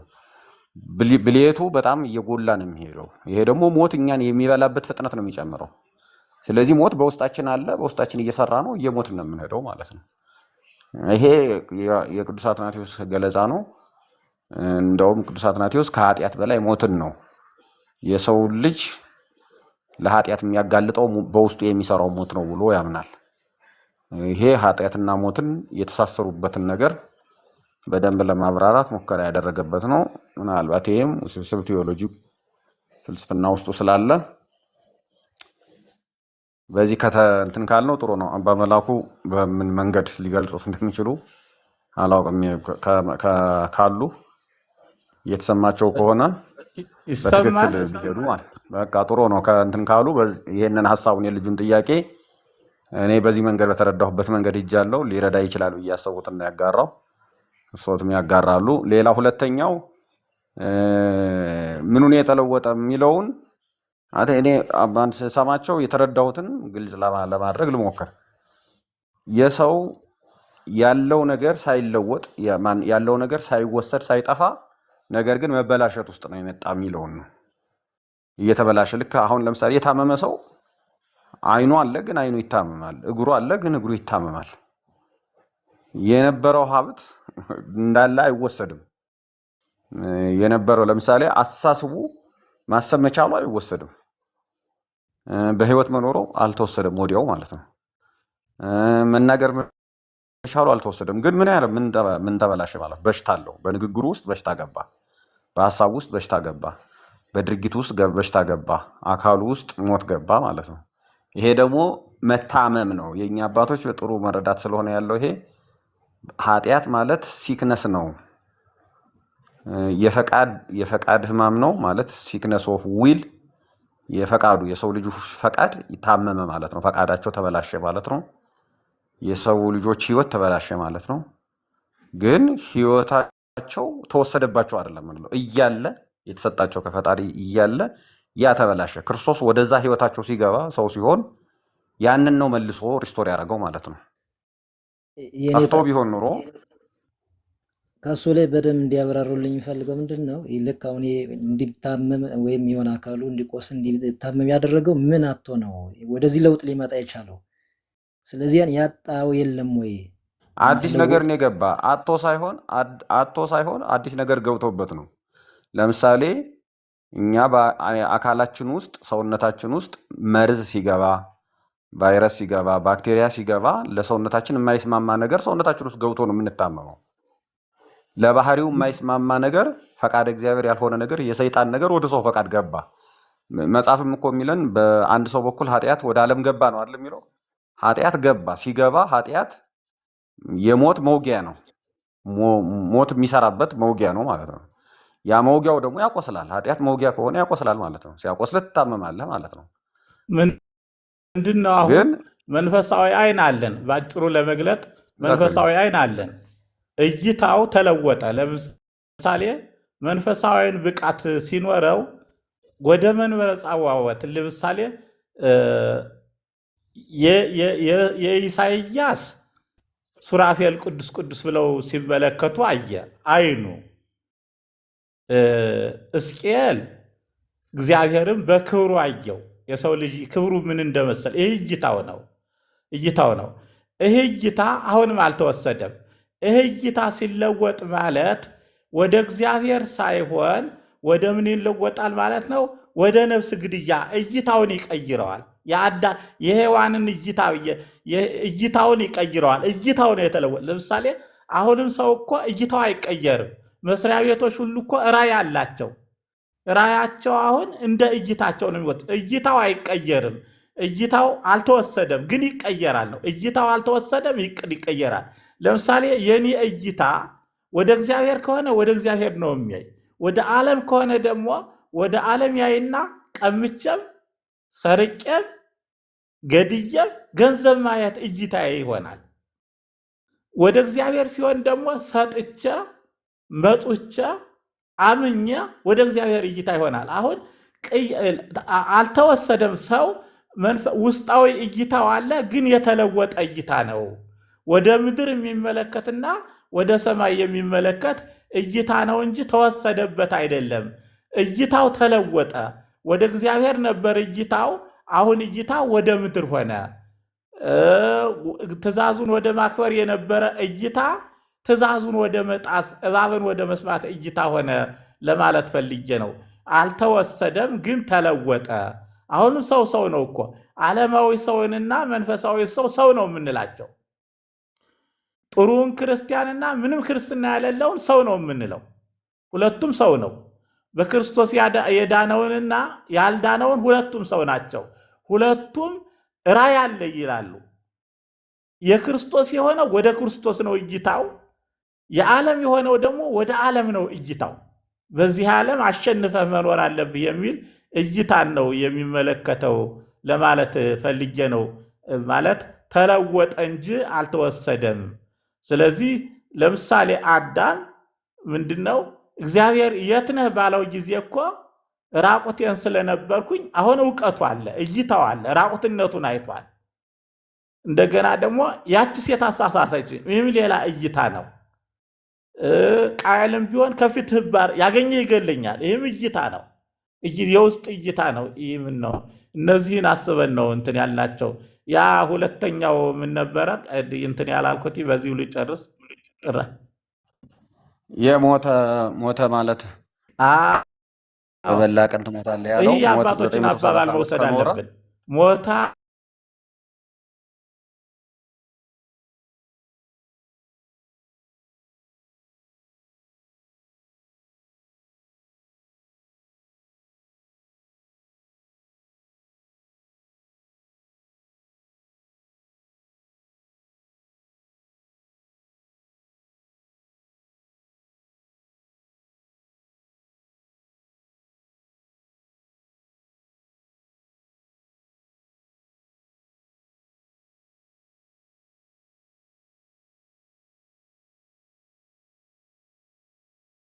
አሁንም ሞቷል፣ እየሞተ ነው፣ ሞተ። ስለዚህ ነፍሳ ለሞት ርሂቅም እግዚአብሔር፣ የነፍስ ሞቷ የሚጀምረው ከእግዚአብሔር ከተለየሽበት ጊዜ ጀምሮ ነው። ከዚያ በኋላ የነፍስና በስጋ መለያየት ይሆናል ሞት። እንዲያውም የመጀመሪያው ሞት ከእግዚአብሔር ከዚህ ገነት ውጣ ሲባል ነው ሞቱ የሚጀምረው ለማለት ነው። ጥያቄ ከታች ቀርቧል። የኔታ ያጣነው ነገር የለም ማለት ባህሪን ከሆነ ትክክል ነው። ነገር ግን ጸጋውን፣ ርስቱን፣ ቅድስናውን ግን አጣን እንላለን አይደል የሚል ጥያቄ ቀርቧል። አሁን አጣንን ያተረጓጎማችን ሁኔታ ነው። አጣን በማጣት ነው አይደል? እኔ ያልኩት ተለወጥ፣ ጠፋ በሚለው በሰውየው ውስጥ ያለው ነው። ከእግዚአብሔር ያለውን ያጣነው የኛው እይታ ወይም የኛው እንትን ስለሌለን ወደሱ የሚወስደው ነገር የለም። አሁን ለምሳሌ መንፈሳዊ አይን አጣ ልንል አንችልም። አይኑ አለ፣ መንፈሳዊ አይን አለ። ግን ያን አይን የእግዚአብሔርን አጥቶ የዓለሙን አየ ነው። የእግዚአብሔርን ትቶ የዓለሙን አየ ነው። መለወጡን ነው። ከእግዚአብሔር የሆነውንማ ያው አጥቶታል፣ ተነጥቋል፣ ተወስዶበታል። ምክንያቱም ከእግዚአብሔር የሆነውን አጣ አይደለም አባባሌ። ያ መንፈሳዊ በአዳም ያለው መንፈሳዊነት እንዴት ነው የጠፋው የሚል ነው ጥያቄው፣ መነሻ የነበረው። አይ ጠፍቶ ሳይሆን ተለወጠበት፣ አቅጣጫውን ነው የለወጠው። ያ መንፈሳዊነቱ አለ። ለምሳሌ ስብና ስንል ስብናው አለ። ግን ያ ስብናው አምላካዊ ስብናን አምላክ ጽድቅና ጸጋን የተመላ ስብናና ጭካኔንና አረመኔነትን የተመላ ስብና ሁለቱ የተለያዩ ናቸው ነው። ከእግዚአብሔር የሆነውን ያጣው መንፈሳዊ አካሉ ስለተለወጠ ነው። ለምሳሌ መንፈሳዊ ጆሮ አለን። የሚሰማው ምንድን ነው? የእግዚአብሔርን ቃል የሚሰማው ሁልጊዜ መንፈሳዊ ዜማን የሚሰው ነውና ጭፈራ የሚሰማው ሁለቱም መንፈሳዊ አላቸው፣ መንፈሳዊ ጆሮ አላቸው። እይታችን ለምሳሌ ወደ ዓለም እይታውን ያደርግ ነገ እገሌን ሳልበቀለው የሚለው ተጓዥና ነገ ደግሞ ከእግዚአብሔር መገኘት ከቅዱሳን ጉባኤ ያገኛለሁ የሚለው ተጓዥ ሁለቱም እግር አላቸው። በዚህ መልኩ ነው የወሰድኩት። አሁን የእግሩ ጉዞ ነው የተለወጠው ነው። የመንፈሳዊ እግር ጉዞ የተለወጠ ነው። ባለቅኔውም እኮ ብሏል ወንዝ ሀሎ ህውረ ምስለ ክልኤቱ አይጋር ልቡና ለባሕቲቱ ርሑቀ የሐውር ነው ያለው። ከሁለት እግር እያለ ልቡና ለብቻው ሩቅ ይሄዳል። ወደ የት? የእግዚአብሔር ከሆነ ወደ እግዚአብሔር፣ የሰይጣን ከሆነ ወደ ሰይጣን ነው የሚጓዘው። ይህ ጉዞ አለ፣ እግሩ አለ ነው የኔ ሐሳብ። እግሩ አለ። ያ እግር በተጓዘበት መንገድ ወደ እግዚአብሔር ሲሄድ የእግዚአብሔርን ያገኛል፣ ወደ ሰይጣን ሲሄድ የሰይጣንን ያገኛል። ይህ ነው የለም ጉዟችን ወደ እግዚአብሔር እስካልሆነ ድረስ ጸጋ ቅድስና ያጣል። አዎ ምክንያቱም አልተጓዘም። ስታለጓዘ ድረስ ያጣዋል። ግን ያ ተቀባዩ አካል አልጠፋም ነው። ተቀባዩ አካል ከሰይጣን ጥላቻን ይቀበላል፣ ከእግዚአብሔር ፍቅርን ይቀበላል። እንደ ጉዞ ነው የሚሆነው። ስለዚህ ከእግዚአብሔር ፍቅርን የሚቀበለው ፍቅርና ቅድስና ጸጋን የሚቀበለው ከተጓዝነ መንፈሳዊ እግር አለ።